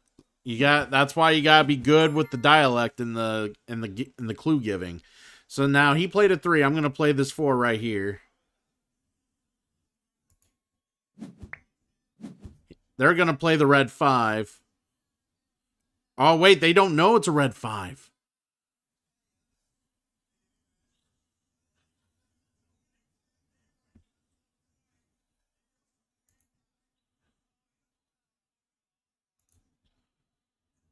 Yeah, they don't know it's a red 5. They may not play it right away.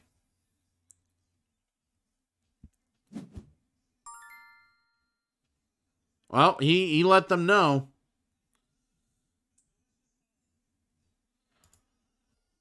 I'm gonna play this. Oh yay, a card I can play with confidence.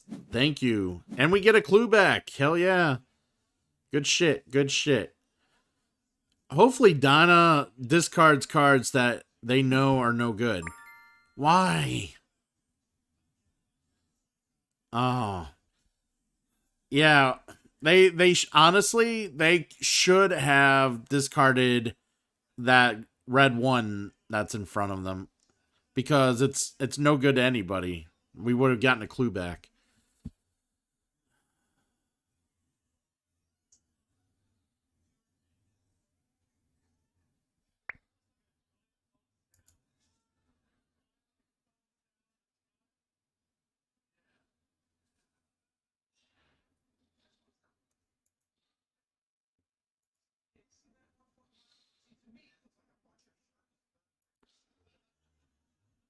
Oh, I have to discard. I didn't realize I was out of clue tokens. And I discard a yellow 4.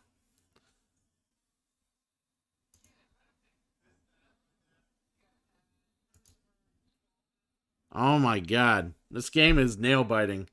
We're close to the end. We're at 21. Um you basically, to be like a top-notch winner of this game, you want to get your score to 25. 25 is where you excel in this game. That is like as the banner score to get.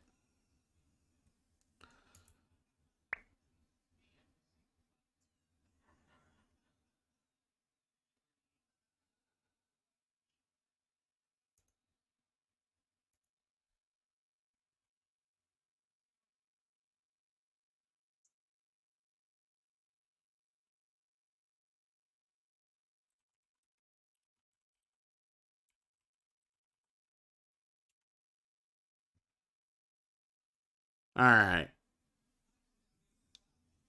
Yeah, maybe I shouldn't have thrown away the newest card, but I honestly didn't think it would be another, as high as these stacks were. I honestly didn't think it would be like a 4. Like, I figured it'd at least be a 1 or a 2 I could throw out. No, it had to be a 4. Okay. Well, I know they're all one. Well, that's good to know they're all ones. See, that's why I figured they were all ones.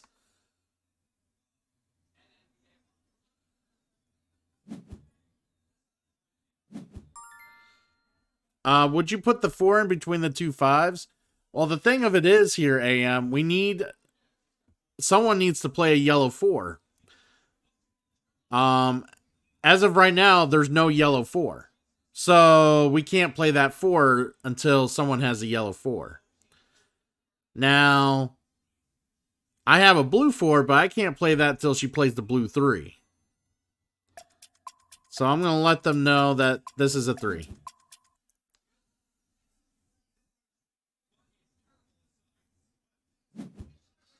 There we go. Good play. Good play. Yep. You got to play the colors in ascending order. And that's the whole point of the game, is to team up, play cards in ascending order, but you have to play them correctly based on the clues you're given. And not, like I said, some clues are a little more like obvious than others.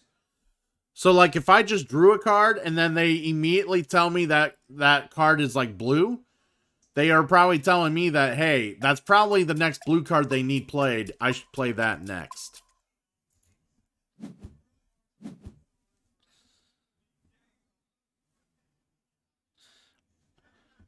Yeah, she does not know this is a 5.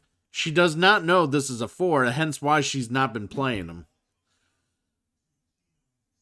Like, we need to get clues.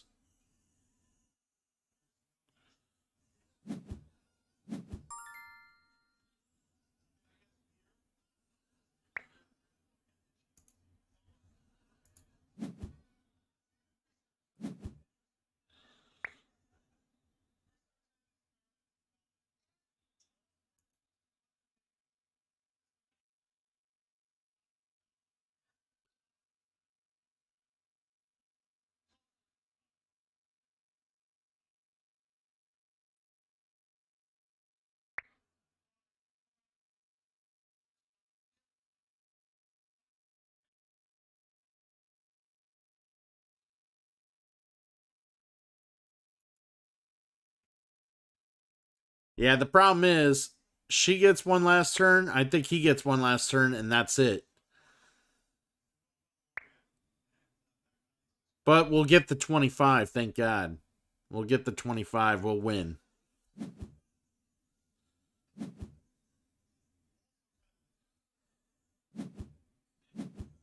And we got the 25.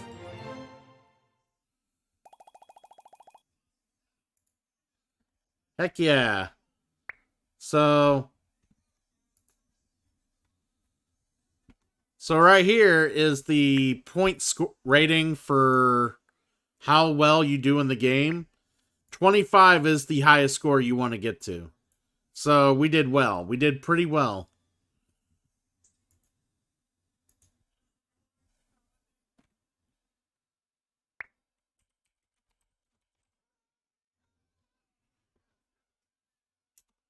All right, I will add them as a friend as well. Oh, they're using Google. Oh, there's like a little Google Translate icon. I didn't realize there was. All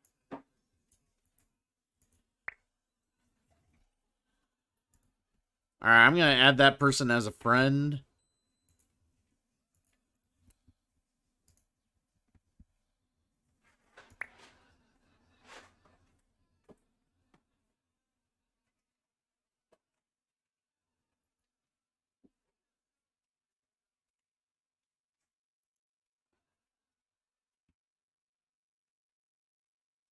Trying to figure out how you add more people to friends.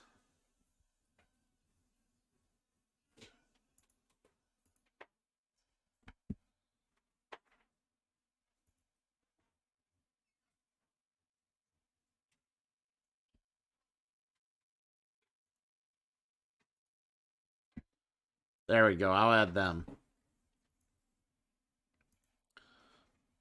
All right. Awesome. Well, we're going to go ahead and get off here. And I think we would I would like to raid somebody if you guys don't mind. AM, how many people's in the room right now?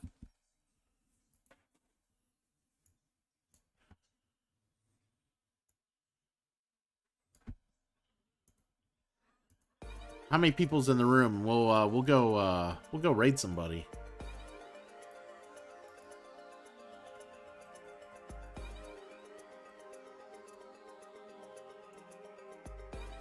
Oh, don't worry. I'll check how many's in my room.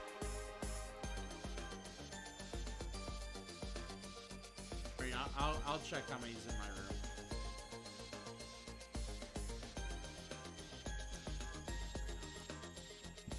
room. That's who was recommended was GamerBot J. Is he on? All right, we're gonna go raid GamerBot J. Give him a few more viewers.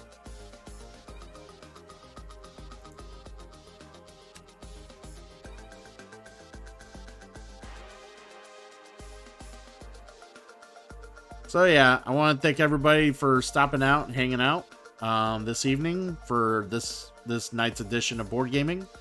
I'll be back on tomorrow morning playing some more Mass Effect, and it'll be a great, wonderful time of me dying, and me dying all over again. It'll be a great, because Insanity Mode has offered nothing but. So, but yeah, it was a fun time, AM. I love hanging out with you. I love hanging out with the rest of you guys. Part of my gaming group was here. They hung out. Thank you. I appreciate, the bits that was dropped, dabs with the sub and everything else. That was great, guys. So let's go give GamerBot J some love.